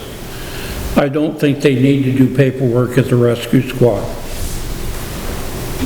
The fire station or down. If he wants to do paperwork in the cruiser, fine, but park in front of Cumbies. Park in front of the Rotary so people think you're doing something. You know, I don't have an objection to the paperwork getting done, that's fine. But don't park down, and I think we're getting way overprotected at the fire department. And also, Stone Meadow, I mean, that's a nice place for sure, but do I need a police car down there when traffic's roaring by my house? The amount of needles. Question to sit there because there were issues out that way. Yeah. Now, so we did spend the time there. I mean, the town's got over 40 miles of road, and at your current contract is 20 hours a week, that's 2.8 hours a day. To spend an hour and a half on Main Street, the rest of town is not going to get a lot. And you know, School Street, Church Street, Hartsville Road, Creek Road are all other speed complaint areas. They all are, but until we get Main Street taken care of, I think we're gonna have to suffer a little on the other streets. I think you... I ran radar out here on School Street, and I'll be the first one to say I've had 50, 55 through the zone. But I think right now, at least maybe for the next month or even 2 months, I think you need to be more attentive to Main Street and where these complaints are. It'll go away when the summer months are gone. I mean, it's gonna drop down drastically once school gets back in and winter starts, everything gets dampened, noise gets dampened down with the snow and everything, and I think it gets a little quieter. I'm right across from the school street, the meter that says, oh, you have to go 25. Nobody's doing 25. I mean, I'm on a bike, I'm not doing 25. So I think that doesn't change throughout the year. But I mean, I think the other thing that I remember when we got it, was it from Devin Neary or whoever you had contacted about this, through the email about temporary, like Right. mobile signs. Right, I was gonna ask Dave, do you guys still have that temporary speed cart that you can put on? We do, I believe it's currently in Proctor. We have a list of towns that are requesting it, I'm not sure where it's headed next. Okay. I think Wallingford should have their own, I think they should have 4. Is the select board opposed to putting those kind of flashing 30-mile-an-hour lights, one at the cemetery and one up by Cumberland Farms? Is this select board opposed to looking into funding, putting those?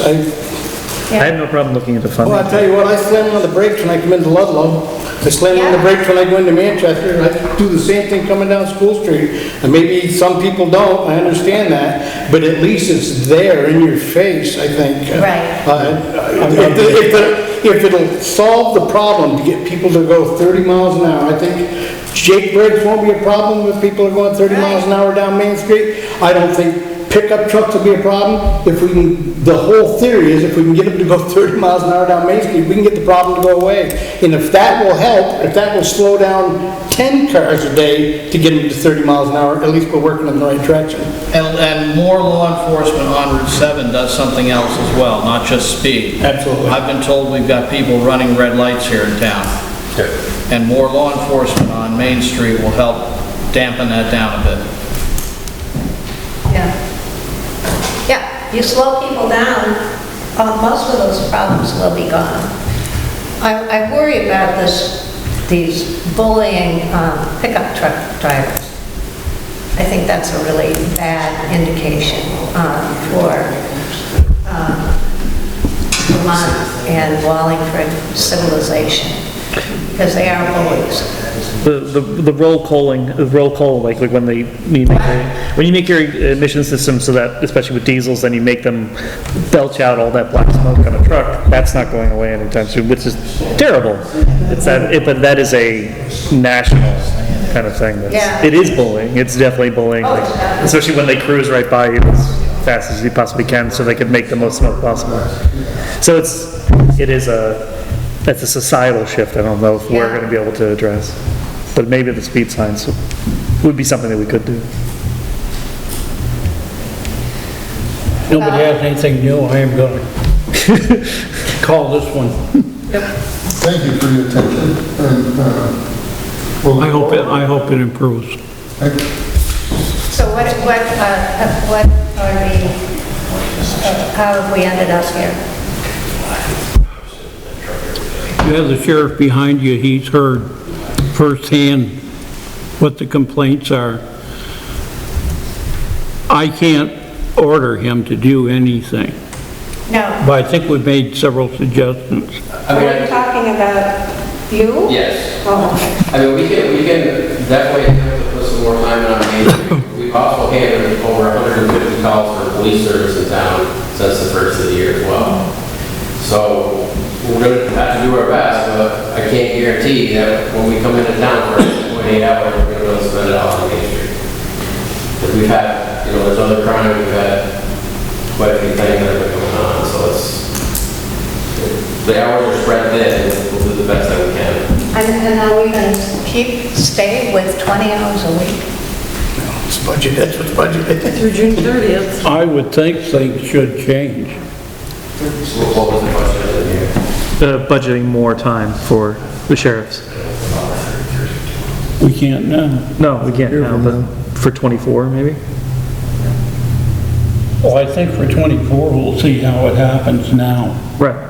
So this as a test case and maybe, yeah, the figuring out how people. Yeah. That's What do, We don't budget until November. Right. what do the state police do here? I'm sorry, I was, What do the state police do here? Well, they're around and they do stop people I sometimes. think they tell you to call the sheriff, don't they?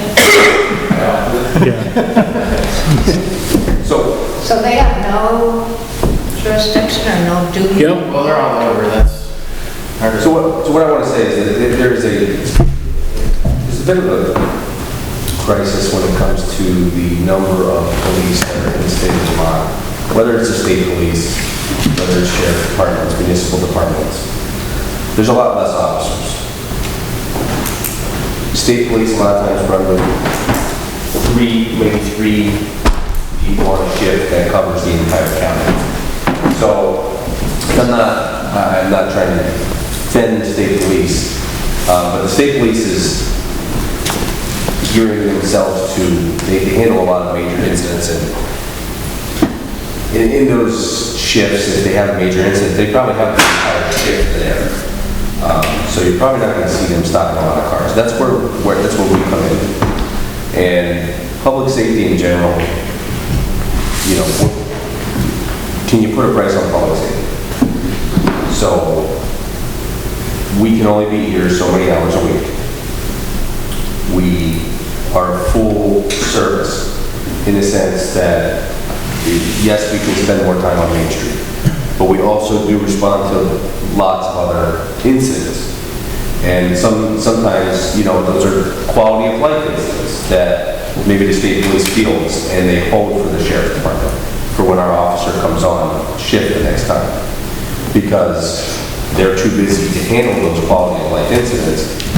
My officer may have a call or two already on the screen that he wants to handle in the town of Wallingford. So that's where he handles those couple calls.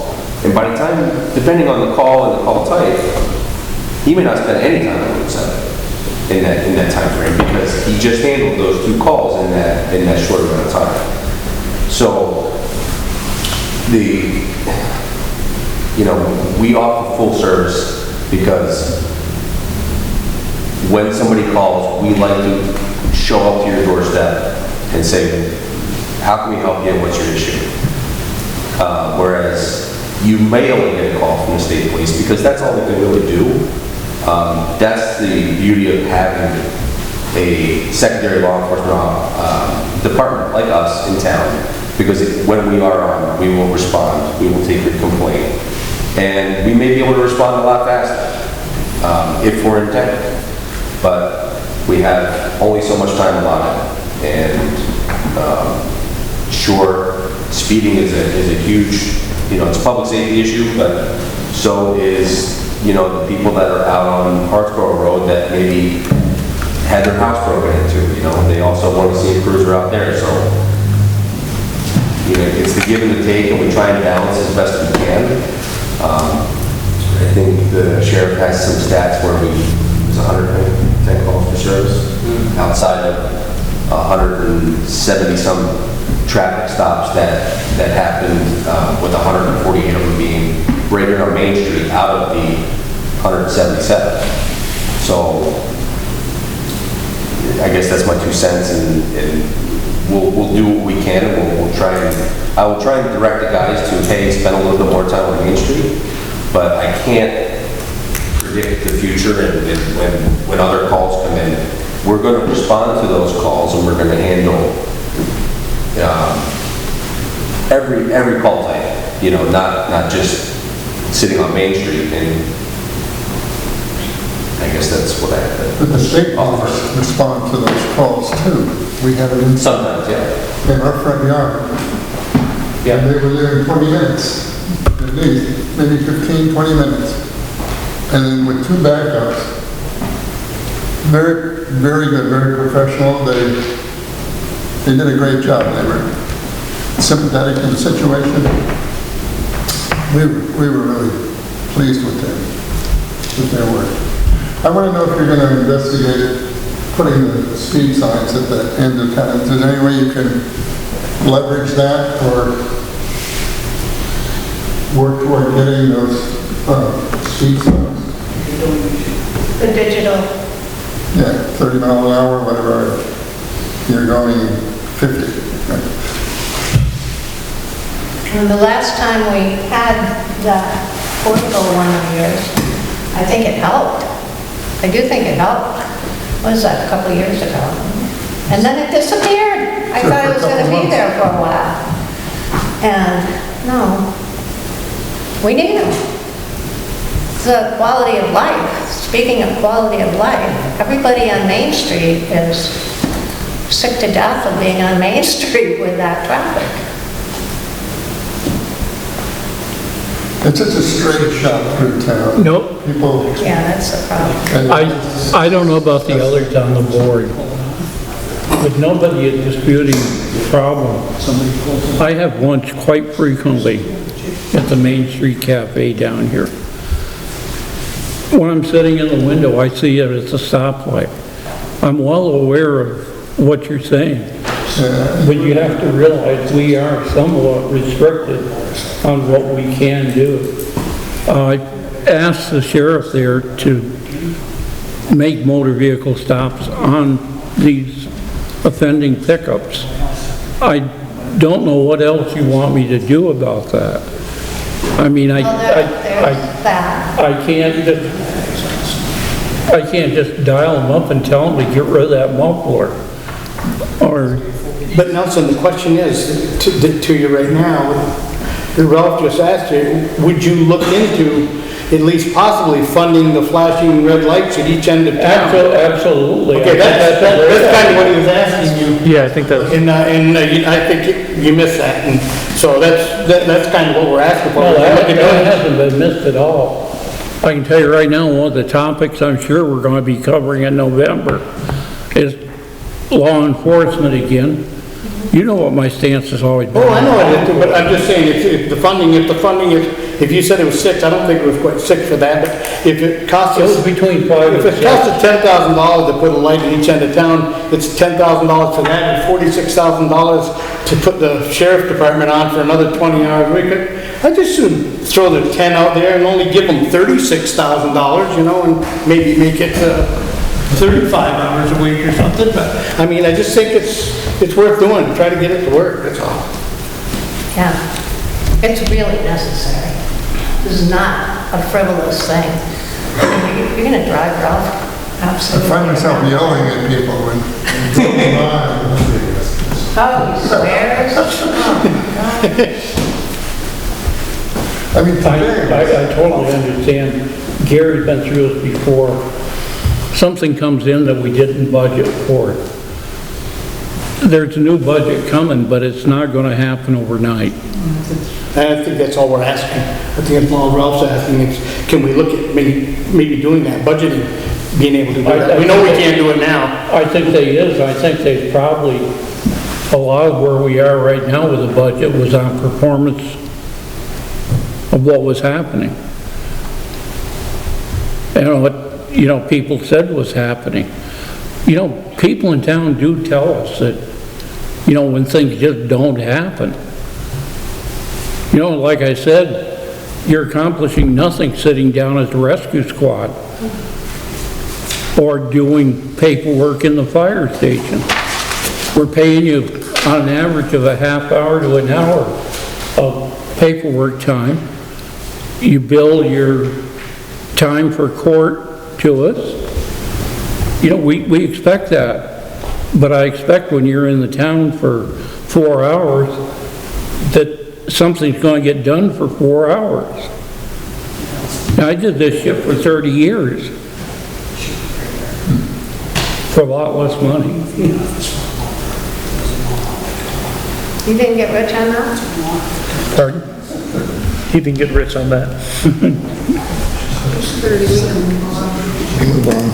Do we just need a motion for you to look into that, Sandy, for pricing, or? I mean, Nelson said at budget time. No, I think At budget time, we can, she here. Okay, that's all, I just want to make sure. ARPA money. Right, and then or ARPA money, yeah. That's another point I'd like to discuss with you later. Possibility of putting into the ARPA funds, although the town would have to make that application, obviously, but that is another source of funding. Yeah. Cool. The whole package. He knows more about ARPA than I do. Yeah. So we'd have to request that, would that be the select board would have to? No, I think that one of the town employees at Sandy, perhaps, although I don't want to necessarily point the finger, but, you know, as a town admin, I think that the town could submit an ARPA request for that. That would be within the realm of public safety, certainly. I spoke to someone on the committee and they said, well, you probably should take that to the select board first. Well, it's always important for us to be able to hear it and then be able to have everybody come together to be able to talk about it. Yeah. So, and that's what we have done, thankfully. Great idea. So how does that go into a motion? You're bullying my ears by having to listen to this much longer. Speaking of bullying, we're all here for other purposes. Can we move on instead of spending 45 minutes on noise? We're done. Yeah, we'd just like to hear the motion. We don't have a motion. ARPA is not, that's later in the agenda.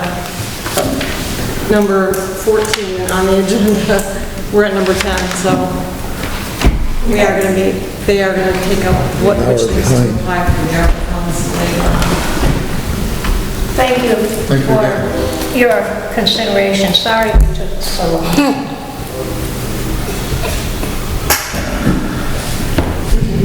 Thank you.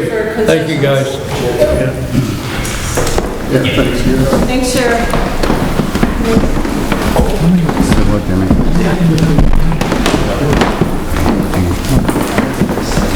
Yes. The Lake Elfin concession proposal.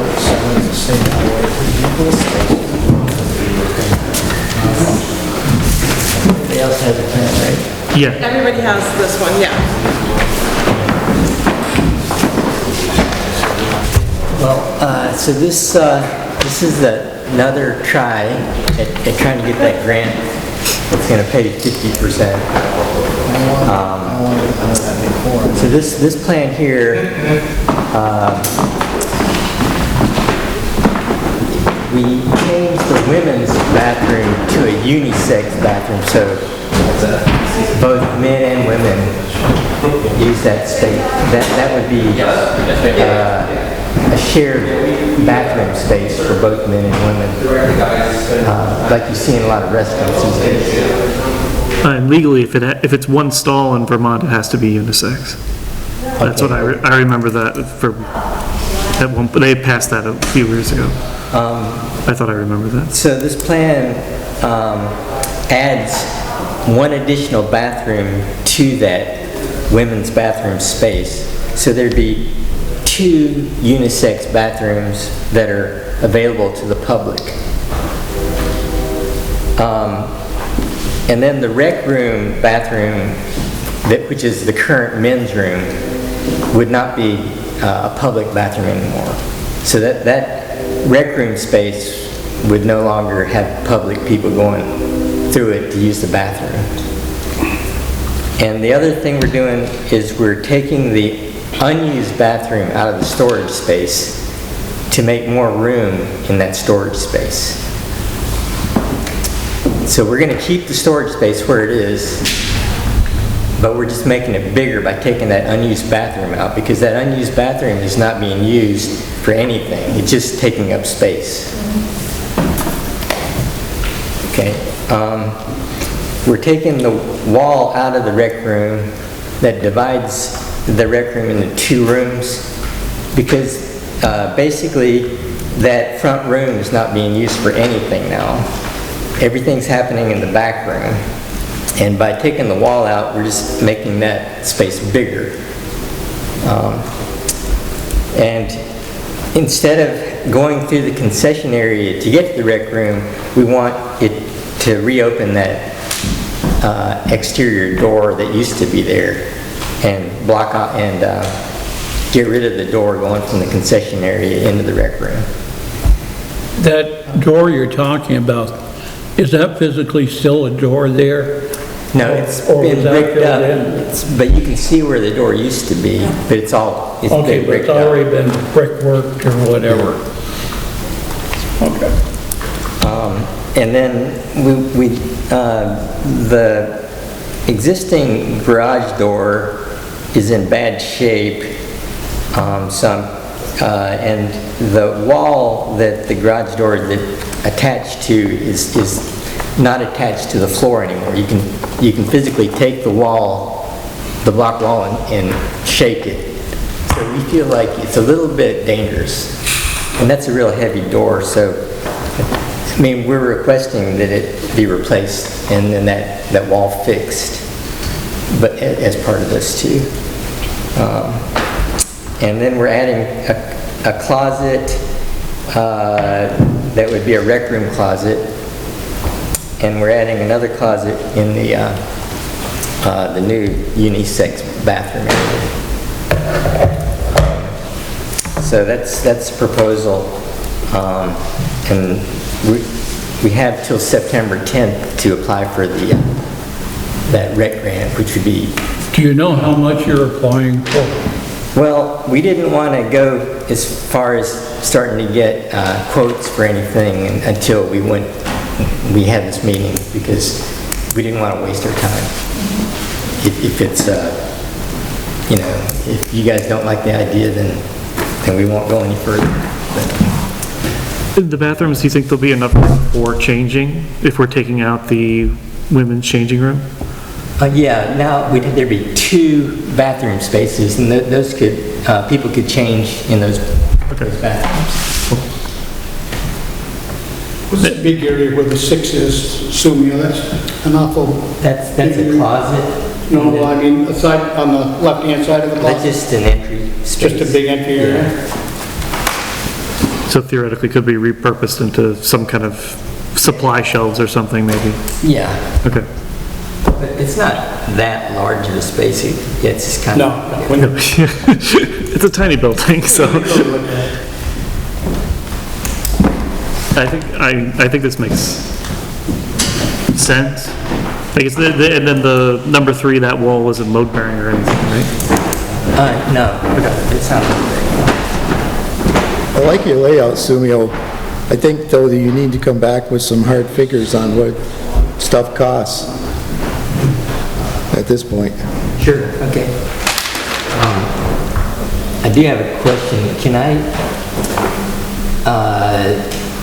I get just any old contractor like Lee Kaminsky or Dale Lincoln kind of guy to give us quotes on this kind of stuff? Or do I have to get somebody with insurance and all? Sure. Because you're gonna have to be insured, yeah. Because that's gonna be harder, because it's harder to get people to come up to give quotes for this kind of stuff. But I'll try. You don't need insurance for the clothes, right? You don't need insurance for the quotes, the people are gonna do the work. Right.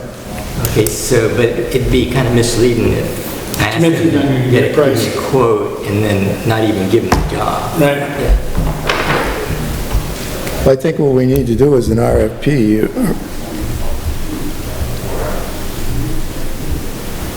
Sandy you could work with them on that, couldn't you? I mean, basically, you could take this and just say, we're looking for people to give us a price on. In terms of like an open bid? Yeah, a bid. I mean, I don't mind, I'll give it a whirl, but you know how it is nowadays, it's like, Somebody show up. a lot of people don't even come out to give quotes, they're too busy, so. Do we have a contractor that we work with a lot that would? I think because of, given that September 10th deadline for this grant, I think it's really, really tough to. I really don't think going after this grant in September is realistic, myself. Yeah, I also agree that it's tight, yeah. Yeah. It's like, it'd be a miracle if we got all the contractor quotes and had that all for the next select.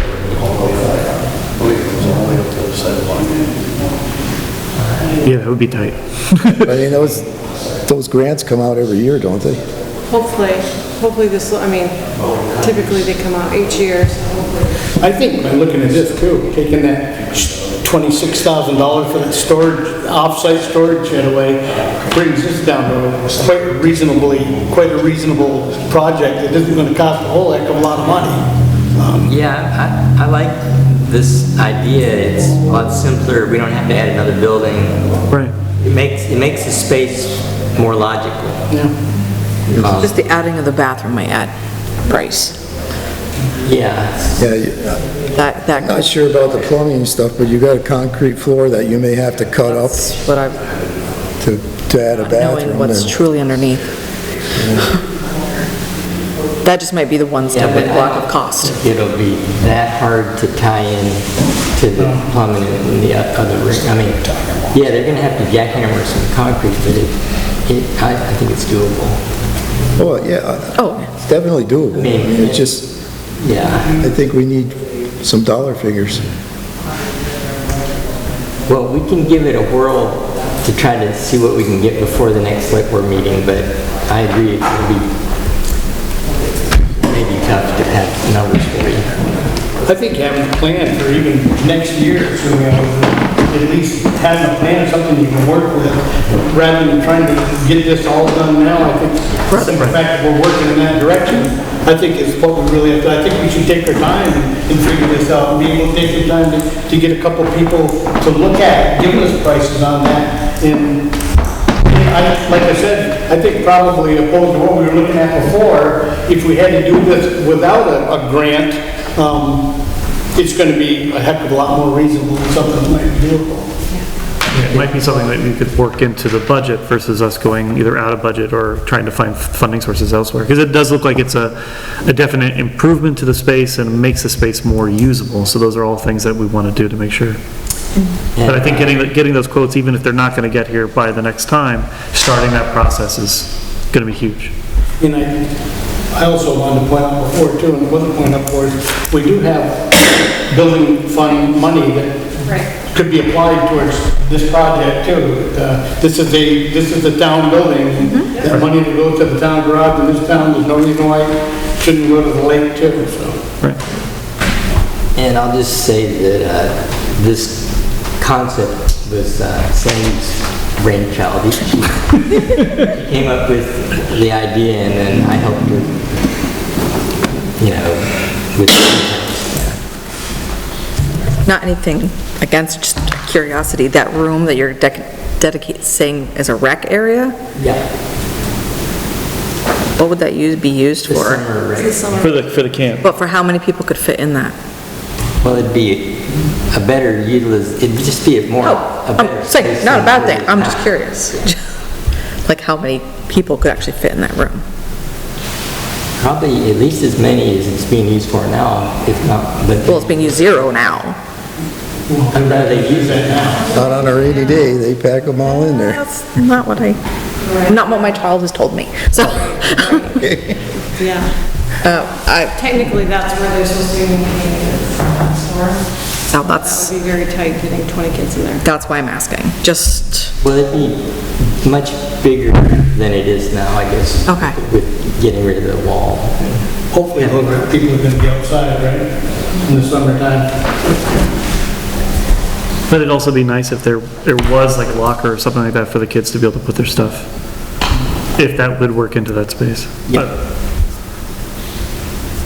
Okay, well, that's encouraging enough. Yeah, maybe we probably won't be able to do it this, and take advantage of that grant, but we could still pursue quotes and consider it for the future. Toward next year. Do you think that lady for the lake this morning, did she come in and see Jill? They were gonna use somebody over at the lake because of one of the employees? Yes, yeah. They took care of that, okay? Yeah. Okay. So maybe we could get, I don't know, Pat Rice or someone, like Mr. Tominski or somebody else, some locals to maybe. In terms of giving quotes, or? Yeah, just give us an idea of what ballpark we're in. Yeah. Okay, I can, next time I see Lee, I'll ask him about it. Or even Bill Lawson, I know I always see them at the lake, so his whole family, so. Okay. At least for the plumbing part of it. Pat Rice was another good option. Thank you for making that plan, that looks really good. We've got a raft over there at the lake. The lady, Sherry Boudreau, has offered $25 for the old raft. Is she going to get it and we don't have to do anything? No road crew or anything else like that to take it away? Yeah.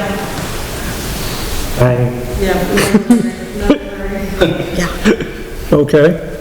Considering the one time I was at the lake, I heard some gentlemen The lucky threatening winner. to put it out in the lake, so. Yeah. Before that happens, let's get it off. I was very happy they did not, because I didn't want to have to go.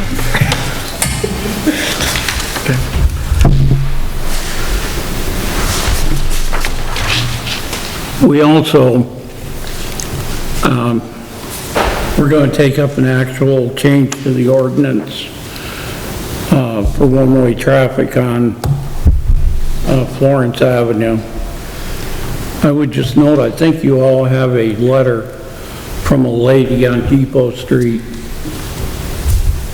that was not in favor of making that change.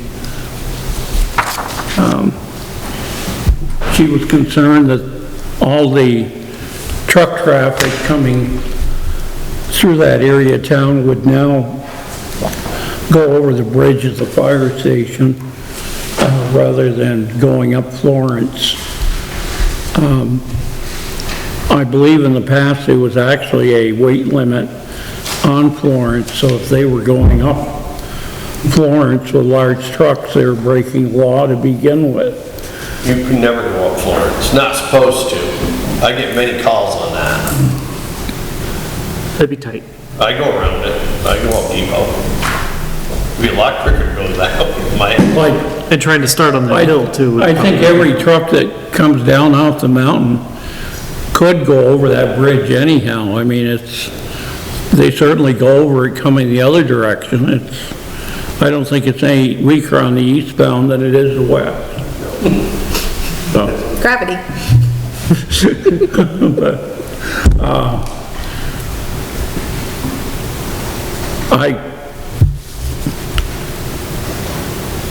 the ordinance would still have to be posted for the 60 days.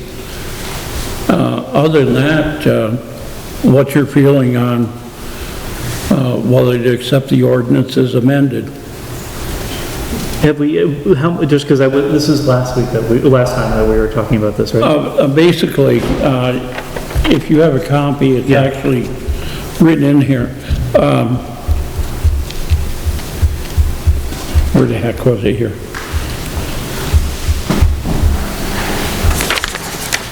Nelson, may I comment?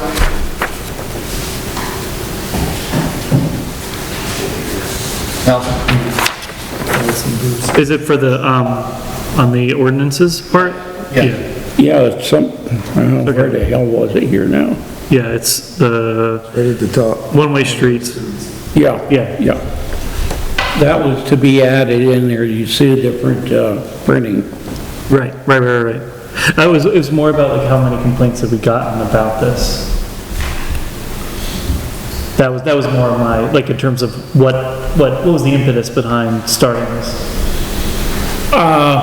Gary Amon, we had a complaint earlier, had tried to come out of Florence Avenue onto Route 7. Right. And apparently he almost got nailed. And that happened, twice in the same week? Carol McLeod, same. Yeah. I think it was Carol McLeod had come to us at the office and mentioned it. I think everybody here is aware of the problem. For sure. We had a discussion whether to make part of Route 7 no parking or making that one way, making the whole street one way. One thought that I'd had was one way as far as the Shed Place, but that leaves you stopping there, and where do you turn around? Right, and then you're turning around in Shed Place or somewhere else, or turning around at the locker. Or in the meat locker, or whatever. Yeah, I've taken a look at that intersection as part of my responsibility as our representative on the Rutland Transportation Committee. And it seems to me that if the town is willing to get rid of 2 parking spots just north of that intersection on the same side of the street, that there will be enough visibility then so that people can move out safely without getting nailed. Right now, if you've got 2 cars in those last 2 parking spots, that blocks the view. If you eliminate those 2 parking spots, should have enough clearance to be able to do whatever you need to do safely, whether you're going to turn north or south, as opposed to changing the direction of the road. We had that discussion, and it was determined that it was actually the 3rd and 4th cars down that block your view. It's not the 2 right at the end. Really? Yep, they'll block you right to the bridge. If you had to post it, you'd have to post it back to the bridge. If you've got cars down by the child's daycare, So they literally- actually block the traffic. Literally, you'd have to take it all back from the bridge to the intersection. And you would, and with the drop off, I'm sure you'd still get people doing that quite a bit.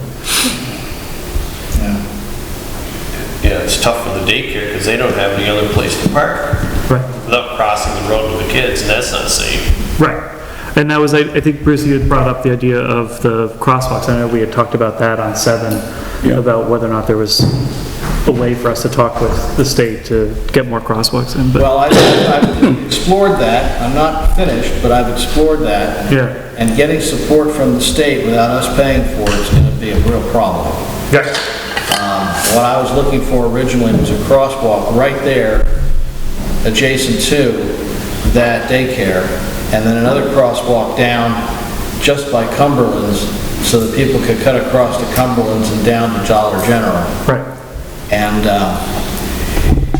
it's possible that it's a heavy lift. We're putting in a crosswalk down Cumberland Farms to... Yeah, from Cumberland across on the street that we own. I'm talking about taking it across Route 7, which unfortunately we don't own. And that's a problem. Yeah, I didn't realize, when I was looking at the intersection, I didn't realize the line of sight's really blocked if you've got a car anywhere from that bridge. From the bridge north, Yeah. bridge south. The problem is that where the bridge is, there's a abutment that sticks out of concrete, so you can't get close enough or get off the main travel portion of the road anyways. So that makes it even worse. And we might not have a choice then.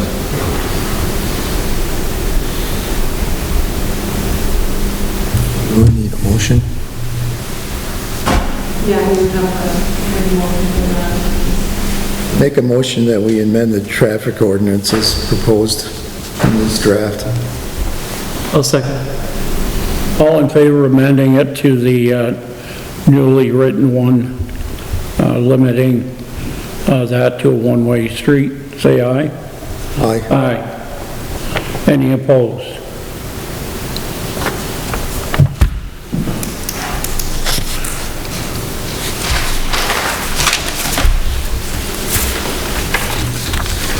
The bicycle and pedestrian safety grant commitment form.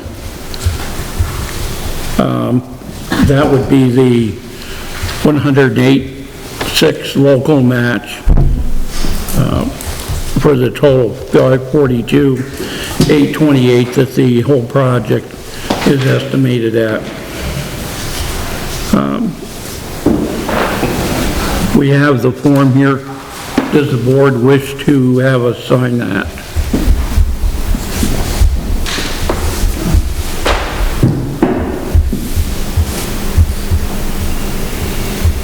If so, we're going to need a motion and a second.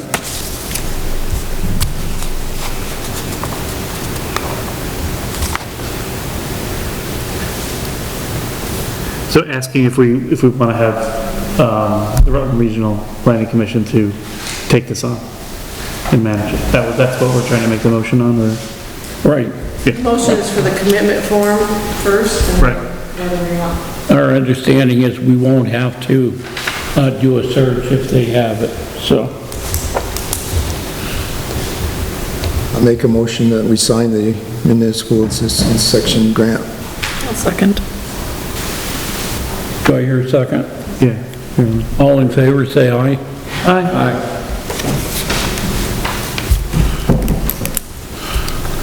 You want Rutland Regional to administer it? And I'll make a motion that we have Rutland Regional administer it. I'll second. all in favor, say aye. Aye. And Stephanie, who was here tonight, she would be the one.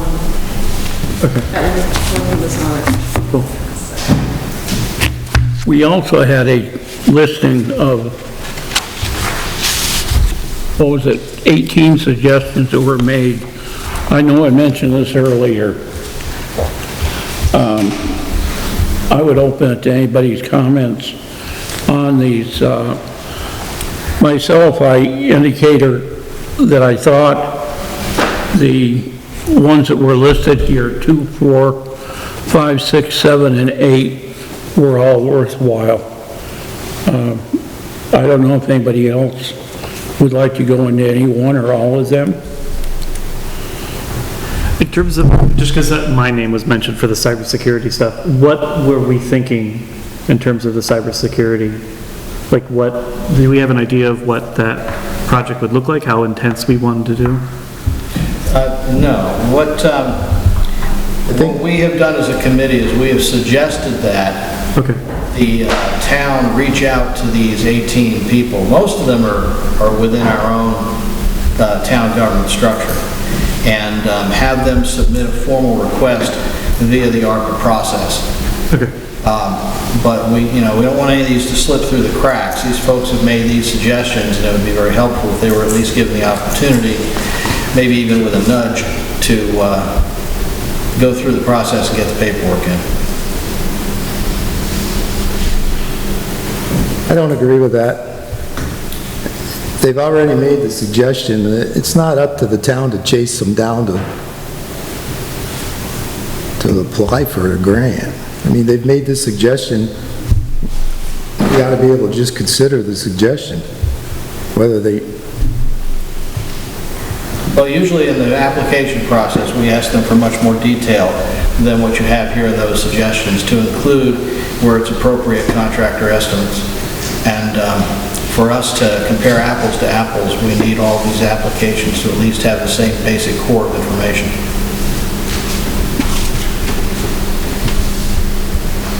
Is that the consensus of your whole committee, or Jim?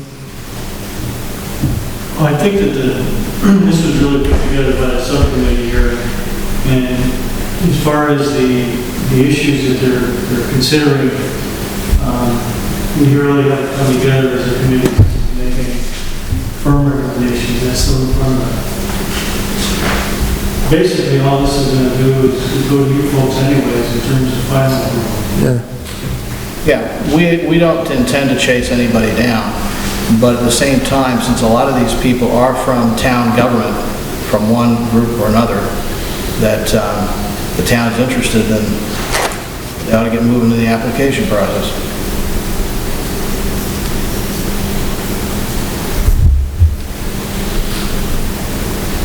So you're basically just asking us to either take on ones that we know that we've suggested, and then maybe just put a call out saying, we're in the final processes, we're looking for more applications for these projects. If you suggested one of these projects, then...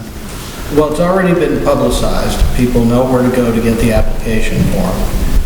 We just want to make sure that if there's anything in that original 18 that you feel has merit, that they end up being part of the consideration process. So they ought to go through the normal application process for these grants. Because eventually it's going to come through our committee, it's going to come back to you as a list of itemized recommendations, 1 through whatever, concerning what our recommendation is, since we work for you, that you're going to want to consider approving. The ultimate decision is yours as a select board. Right. So I'm just trying to figure out exactly, so you're just coming to us to say, if we have any of these we want to move forward on, you would then contact whoever suggested in the first place? I think someone from the town side, not the committee side, would want to reach out. Okay. We've decided that it's not within our purview as a committee to reach out on our own. Well, I think I responded to you, and I don't know if Jim was on that email as well. I mean, we went through these 18. Right. In my response to you. Yeah. Like Julie's applied for the digital. Yep. And it's number 2 is on the select board's memo tonight, if that's something they want to proceed. You know, anything with water, septic, sewer, I've reached out to the fire district multiple times, and I think that they're going to be pursuing. I reached out to Cecile Bennett on the East Wallingford. I don't think there's anybody, I mean, there's a few very generic ones like municipal storm drains. I don't know who we reach out for that. I don't either. We clean them, so... This is exactly what I was talking about, Yeah. and you and I have worked together on this to make sure that those... So in my note in the memo tonight was the numbers on your list that the select board may want to decide, you know, think about whether the select board or the town wants to apply for, which would be, do we want to replace the lost revenue, which is number 2, number 4 would upgrade the heating, 5 is a dehumidifier, 6 is a generator, which we talked about tonight, 7, cybersecurity, and then 8 is a disaster recovery. So Yeah. I didn't know if any of these, like the select board would like me to pursue as far as getting numbers. I mean, I think, you know, we talked about a generator tonight at town hall. Cybersecurity is something VLCT thinks we need to pursue. That's what I put here. I don't know. I mean, I think that you would need to come in and just look through all of our systems and see maybe if that's your area where you could give us an idea of what we would need to do. I think I could help be the liaison in terms of like if I can talk to VCLT and see if they have somebody to talk with, and have that just be able to translate basically, but I don't have any direct experience with cybersecurity, and that is a very specialized, I don't want to, but I would be glad to work with you on trying to figure out. Well, I think we need to just do something about a centralized server for the town too. I mean, Sandy cannot go to any other computer in this building and log in and do her work and find her files. To me, that should not be the case. But that wouldn't be really cybersecurity, because technically what that system is actually more secure because there isn't. That's also something I think should be part of what we do. Yeah, one of the things that was mentioned in the original 19 that has been submitted is the digitalization of all of the town records, which I think is vitally important. Very important. So that's already in the system. Yeah, but that's still not the same as a centralized server. No, of course not. It's a completely different subject. What I'm saying is that is one example of the 18 items that we already have an application for. There's a couple. Is that a wish list that you're working on from there, the 23 things? Is that a wish list that's been created for the ARPA committee? Yeah. Is that what it is? Yeah. Is that where something like those flashing lights in town, that would be something that would go on to that list potentially? Yes. And how would we get on that list? I think this is from the November when they had the original meeting. Well, we have the application process right on the town website as So any citizen would put in for that? Or Yeah. would the town put in for that? Citizen can put in for it, or if it's a town resource, the town can put in for it. And if it's something you feel strongly about, then put it in writing saying, this is what I think we should do.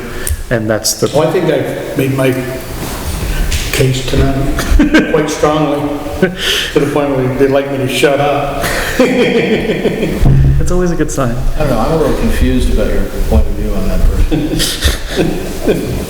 Number 11, the complete smart meter installation for Wallingford. They're already doing smart meters. They just wanted to do it faster, that's all. They've got a budgeted process that they're involved in. The other thing is that they purchased water leak detection equipment a while ago for, I got a grant. don't have any idea. I'd send an email to Eric Davenport for number 15. Because somebody brought that up at one of the town meetings and he got pretty defensive that they weren't asking for money. Yep. So, I think one of the things most apparent though is that we start looking around at what we talked about today, and everything going on, there's really not a lot of money there. And part of it is eaten up already, so I think that there's going to be some hurt feelings too. Does the select board have to prioritize? Does the select board prioritize this list? Our job is to recommend the prioritization. The select board will have the entire list and the entire information. Once we make that recommendation, our job is done and the select board has to make theirs. They'll be the final word on Yeah, those yeah. projects. Yeah. We're just an advisory capacity, that's it. No, and it also sounds like now from Stephanie that the generator there might be save Vermont money for a generator, so. That'd be good. She mentioned earlier when she was talking about that hot weather Right. annex. right. Well, the way I see it, the generator goes to two functions. If this is going to be our emergency response location, then it's here for that, and then it's also here as a hot weather shelter support. There should be some grant money for that somewhere. But that's what I think what Stephanie was bringing up is that there might be funding specifically for that versus not doing work. I feel like the ARPA ones are ones that either that grant process would be too long and it would be too difficult to do and too many people would be going for it versus things that we absolutely really need that. Well, I understand that the amount of money we're getting sounds like a whole lot, but as Jim has said, it isn't all that much and it'll go very quickly. Right. Seems to be right now, that's the go-to. Oh, just put in a thing. Well, we want to make sure everybody has the opportunity to, make a request, and then see what those are and see, based on the town's priorities, what makes sense and what doesn't. As long as everybody understands, you put in the request, it's not a guarantee. Right. Well, I think that's pretty clear in the application process that's online. I do think Actually though, read like, it. yeah, as long as you read it. I think reaching out to those people that have made these suggestions, if we have a direct, oh, this person said this, then I think that is worth it versus I think we've saturated the front porch forum and Facebook in terms of looking for people to give us applications, but I think it's more like that next step to say, okay, you suggested this, you want to fill this out. Well, I agree with Bruce in one respect, and that is that once we have made it clear what the process is and the process is available, then at that point, it's on them. Yeah, but I think that, I think we've gotten into that quite a bit with, if you do that and then you just assume that, oh, they didn't want to do it because they weren't reminded again, is that we get into situations where people say like, oh, I tried to get this done and then nothing ever came of it because we didn't do one follow-up. I'm not even saying like tracking them down and going to their house and saying, here's the form, do it. But an easy email saying, because I'm sure we all have the emails, this is the application. You said you had a direct you vested some really serious interest in this. Please fill out an application. And then it's out of our hands. Well, I'm sure that Jim can verify the fact that it's, at least my understanding of the sense of our committee, that it is not our responsibility to advocate for any particular project, that in reality that has to come from either the select board or the town government or somebody else as in an official capacity. For sure, but I'm also not saying, I'm not saying to send out an individual email saying, you talked about cybersecurity, you should do this. It's more of this is a general email to a certain a smaller set of people that says, you expressed interest, fill out the application. If you don't, we might do it, but most likely it won't happen. If that happens, that's going to be a town function. I think that the committee is reticent to become advocates for any particular project. Well, no, but it wouldn't, it wouldn't be advocating for a particular project, it'd be just advocating for somebody to follow through on anything. Just as a reminder to those specific people in a direct email versus a blasted out email. But just like in fundraising, you have the major email that goes out to everybody, and then the people that have put in some interest, you send them a smaller subset. It's not direct, it's not personal, but it is a one more nudge. And I think after that, then we can wash our hands. If it doesn't get done, it doesn't get done unless we want to do it. I understand what you're saying, Justin, but that function, it's our sense of our responsibility to the select board. That function of advocacy does not reside with us. That resides with the town or you folks on the select board. It doesn't reside with us. We have to be completely objective and dispassionate across the board when we get these applications in.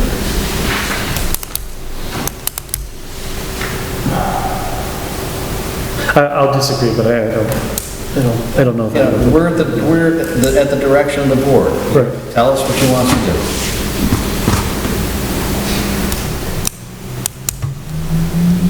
So I guess, it is, when then would be a motion to direct the ARPA committee to follow up with people that have made a direct, clear suggestion to submit their application. I guess. Yeah, I think you'd need a motion on that. Okay. Let me think of the wording, because that was a mess of a sentence. But I'm having a hard time really seeing your point here of who fits into this category. For me, it's just anybody who, because we have this list, it might have been some that were an amalgamation of things that you guys scooched into one, or is it, these are independent suggestions? It's a reflection of the suggestions people made last November before the ARPA committee was established, that was brought to the attention of the select board. Right. It's the original body of information that we had when we started up. You know, just looking at what they've got on their plate here,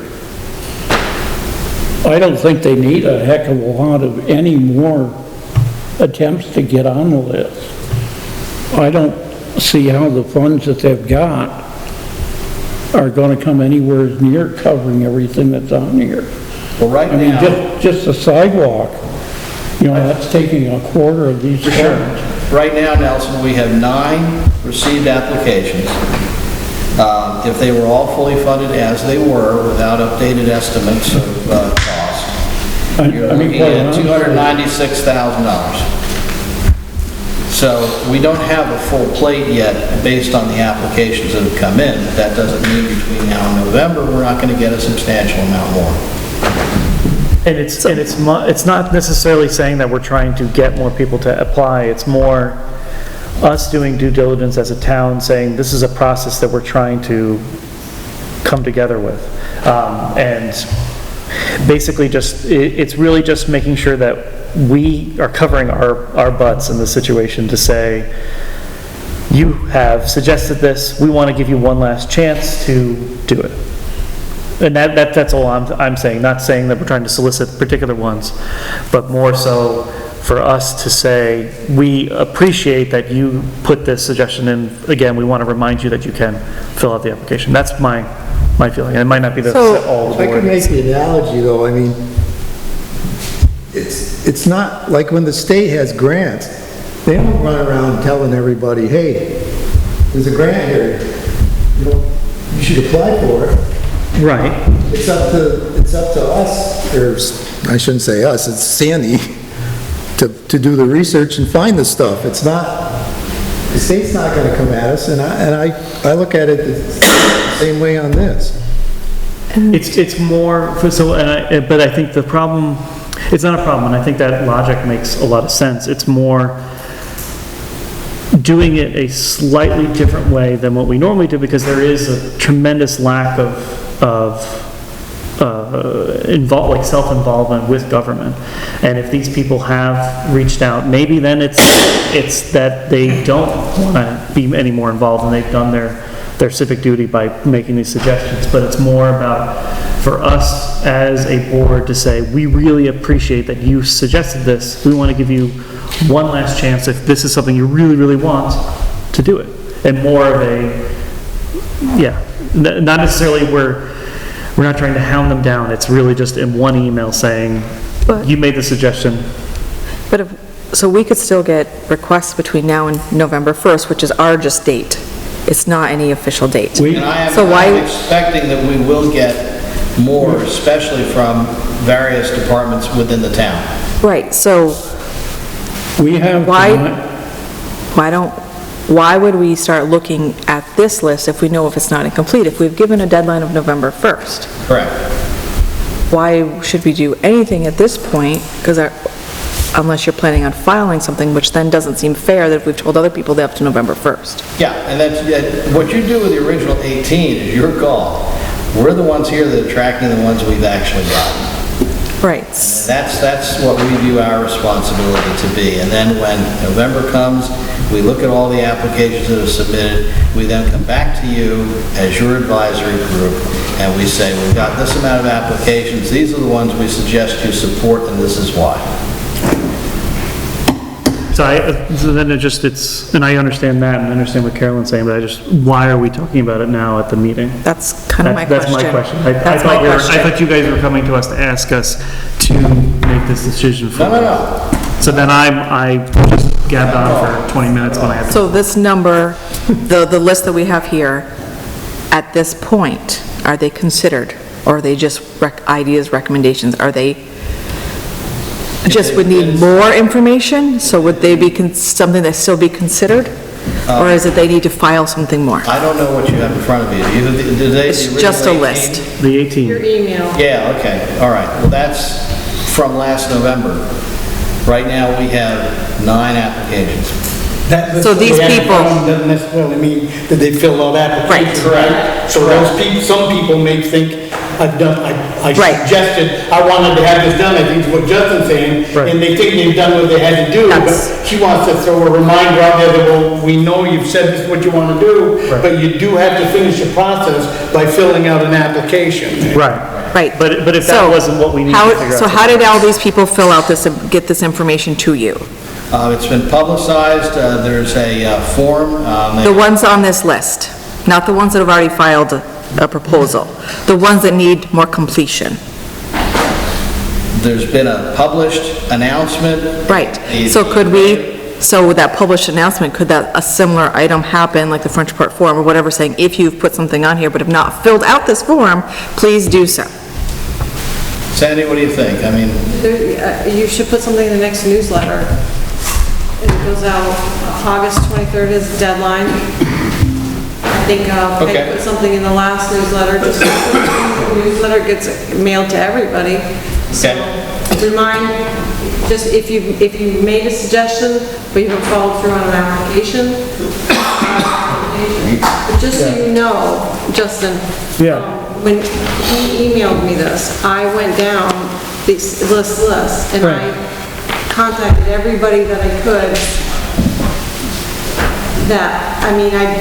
There's just some of these, like the fire district would be the smart meters and the water lines and sewer lines, and I did email them.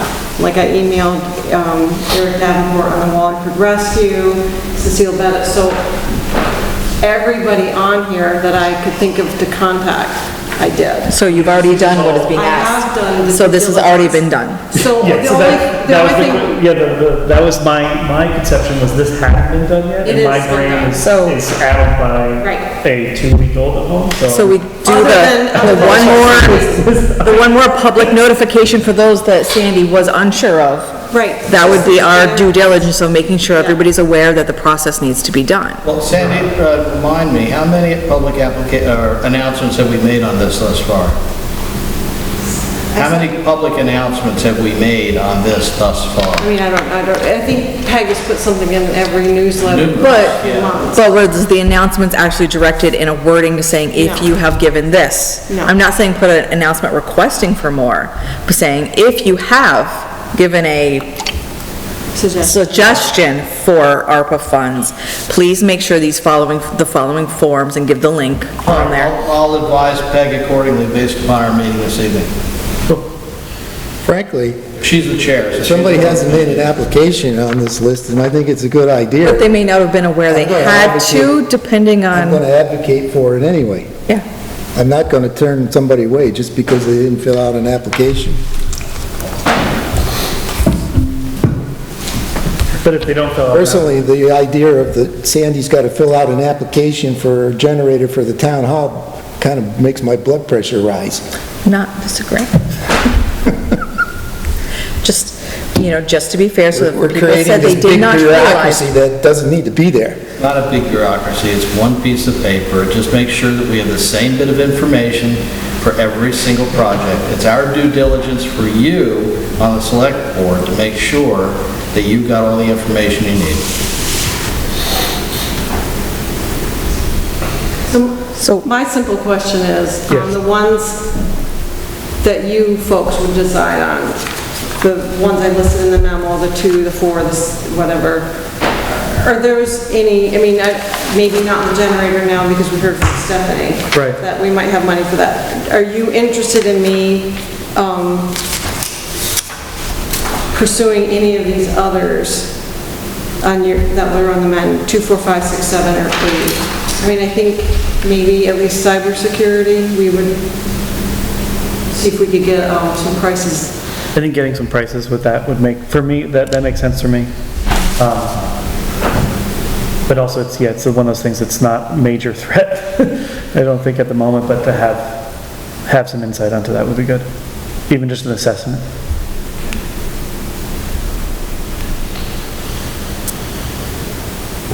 Number 4.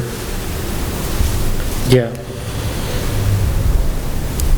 Is moisture in the basement an issue? So we're good in terms of your motion? Oh, my motion's gone. My motion's gone, because I was under a completely different expectation of what you were asking of us, Bruce, because my brain is dead. Okay.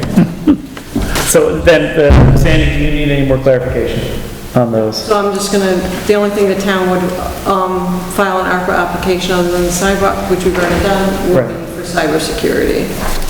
I think you should do the generator too, just in case that grant doesn't actually materialize. She said the grant was in September? Yeah. We could wait a little bit. Right, we could wait until October. Because we have till... The grants and aid agreement, this has been in force for probably, 4 years now? Yeah. Basically, it's the one that we did the work up on West Hill on. I believe it was Bixby Road, is it up there that we did it with the Hawkins? And White Rocks. Yeah. We're working on Blackwood and Chapin. West Hill, a big, basically all we need to do is approve the contract, and I think it requires a signature. If I could get a motion, a second. Make a motion to authorize Nelson to sign it. I'll second. Do we have a second? Second. All in favor, say aye. Aye.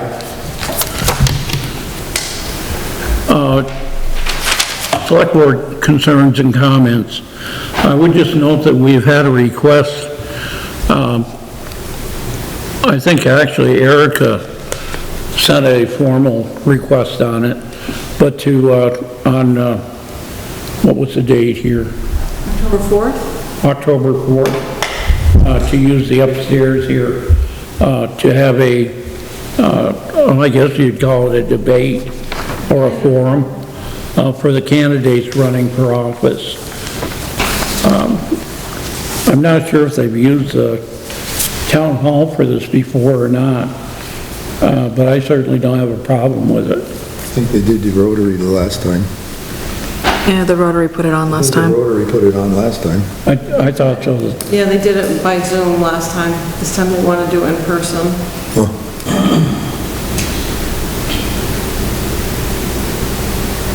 I think that'd be a great opportunity. Any commentary on it? I'm okay with it. Yeah, I think it's, Do you have a motion, a second?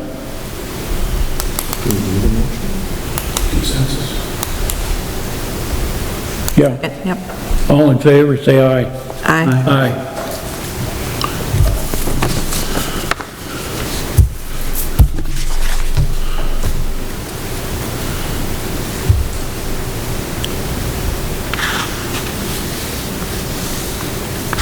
I don't know, I think pretty much that covers anything other than anything anybody would like to introduce. Yes, Gary? Because I know it's getting late and you're sick of listening to me, and you'll hope I don't come back again next time. Don't worry, we'll let you know. But that being said, I did have a question. I want to just ask some questions about the salt shed, and I'm glad that Phil's still here. Is the reason we need a salt shed because we don't have a large enough shed to store the amount of salt that we want to store? The biggest issue is the salt that's in the sheds holding it up. Holding shed? Yeah. And that's the little shed that we have there, right? It's basically, if you took all the salt out at once, I think it would fall down. My only question is I thought of things, the length of the roads that we have haven't gotten any longer in the town. We've always got deliveries of salt, and I was wondering if maybe possibly one of the reasons you wanted to replace the salt shed was because it was costing us more to have it delivered in more loads, which led me to believe, well, why couldn't we just make the existing salt shed we have now twice as large, bring it out another 20 feet or whatever. That was the original idea. And then we would store twice as much salt, and we would have less deliveries, and we wouldn't get into the mess like they got over into Fairhaven, where they're talking $700,000 or $600,000. That's starting to scare the heck out of me. What it's going to end up costing us for the salt shed by the time we're done. So I guess my question was the reason we were doing this is we needed to store more salt? Yes. That's the key is try to get it pre-season because deliveries are sketchy. Right, I realize that. And Steve's been right down to basically spreading sand. So do you think if we double the size that we have here now, that would make our delivery cut our deliveries in half? No, because it's gonna bump you basically from 2 load to 4 load if you double it. Because he basically can get 2 in and he stuff part of 1 in the sand shed. So doubling the size of the sand shed, it wouldn't accomplish anything? Well, it gets you 2 more loads. Right.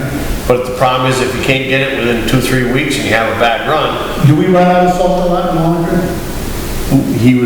Last year I think he was close. I don't think he actually, because I think he So if we have twice as much in there, we might not be close? Well, I think what happens is every year is different. That's all. I realize. We might not need any salt at all this winter, and a little bit of luck, right? Yeah, you don't know. Okay, it's just because I didn't know any of the background behind having all of the salt shed we've been talking about, because it's been a really big factor on what the select board decided, how they were gonna budget everything, because it's always been, I've heard we've got to have money for the salt shed, and we have to have money for the grader, and I think in the long run, it costs us a lot of different programs and everything in Wallingford, because we figured we have these two big expenses coming, and I was just in the back of my mind, I was thinking if we could just double the size of the salt shed we had, and kind of take that partially out the table. Pittsfield and I believe Pittsford are both investing in salt sheds. Mendon has a massive one. The salt was coming into Rutland by rail car. It's not anymore. It's being delivered direct. We've been lucky so far, we've been getting deliveries. But one of the real pressing things is we're not getting insured that we're going to continue getting accurate We delivery. never have really been insured. And we need it on hand. I just, like I said, it was just something I never really known the reasoning behind the salt shed, and I just questioned it. Unfortunately, it's kind of like, I'm in the same boat with you, do we need it? It's kind of like what I told Sharon earlier. This stuff all comes out of our budget. And I'm looking at, any way to look around this is probably a couple $100,000 that I really wouldn't rather spend. If we did build a new salt shed, would we build it on the existing site that we have now? Likely, yes. We looked Probably into Where would that be? extend the salt, or sand shed. But if what I heard in the previous meetings were that the engineer's not going to approve that part of the building, probably, then we're right back to ground zero. We're not going to be able to extend that shed. That's why for the money, we were talking a new building, new tarp. Right. It's just like the grader thing here. That should have been done 10 years ago. Then that would have been off the table here. See, that's the problem. Everything gets put off. And you just, certain things you can't do. Things wear out. I've been there, done that with all of you people, there's no doubt about it, and all that. I just, like I said, I was just trying to figure out what the real need for the salt shed was, and you answered my question, thank you. It's time to go home. Yes. Make the motion. So, when are you meeting in September? That was the last thing. Can we entertain an adjournment? No, what time, when are we meeting in September? The first meeting in September? It's Labor Day, do you want to meet on the 6th? Which would be a Tuesday instead of the, It would be the 7th, wouldn't it? fine with me. It'd be September 6th, do you want to meet September, Tuesday the 6th? Yeah. Nelson, do you want to meet the September 6th? I'm sorry. The first Monday in September is Labor Day. Do you want to meet on the Tuesday? I would just as soon go ahead on the 6th. On Tuesday the 6th? Yeah.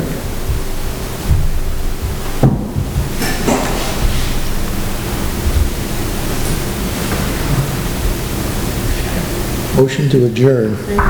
Seconded? All in favor, aye. Yes, please.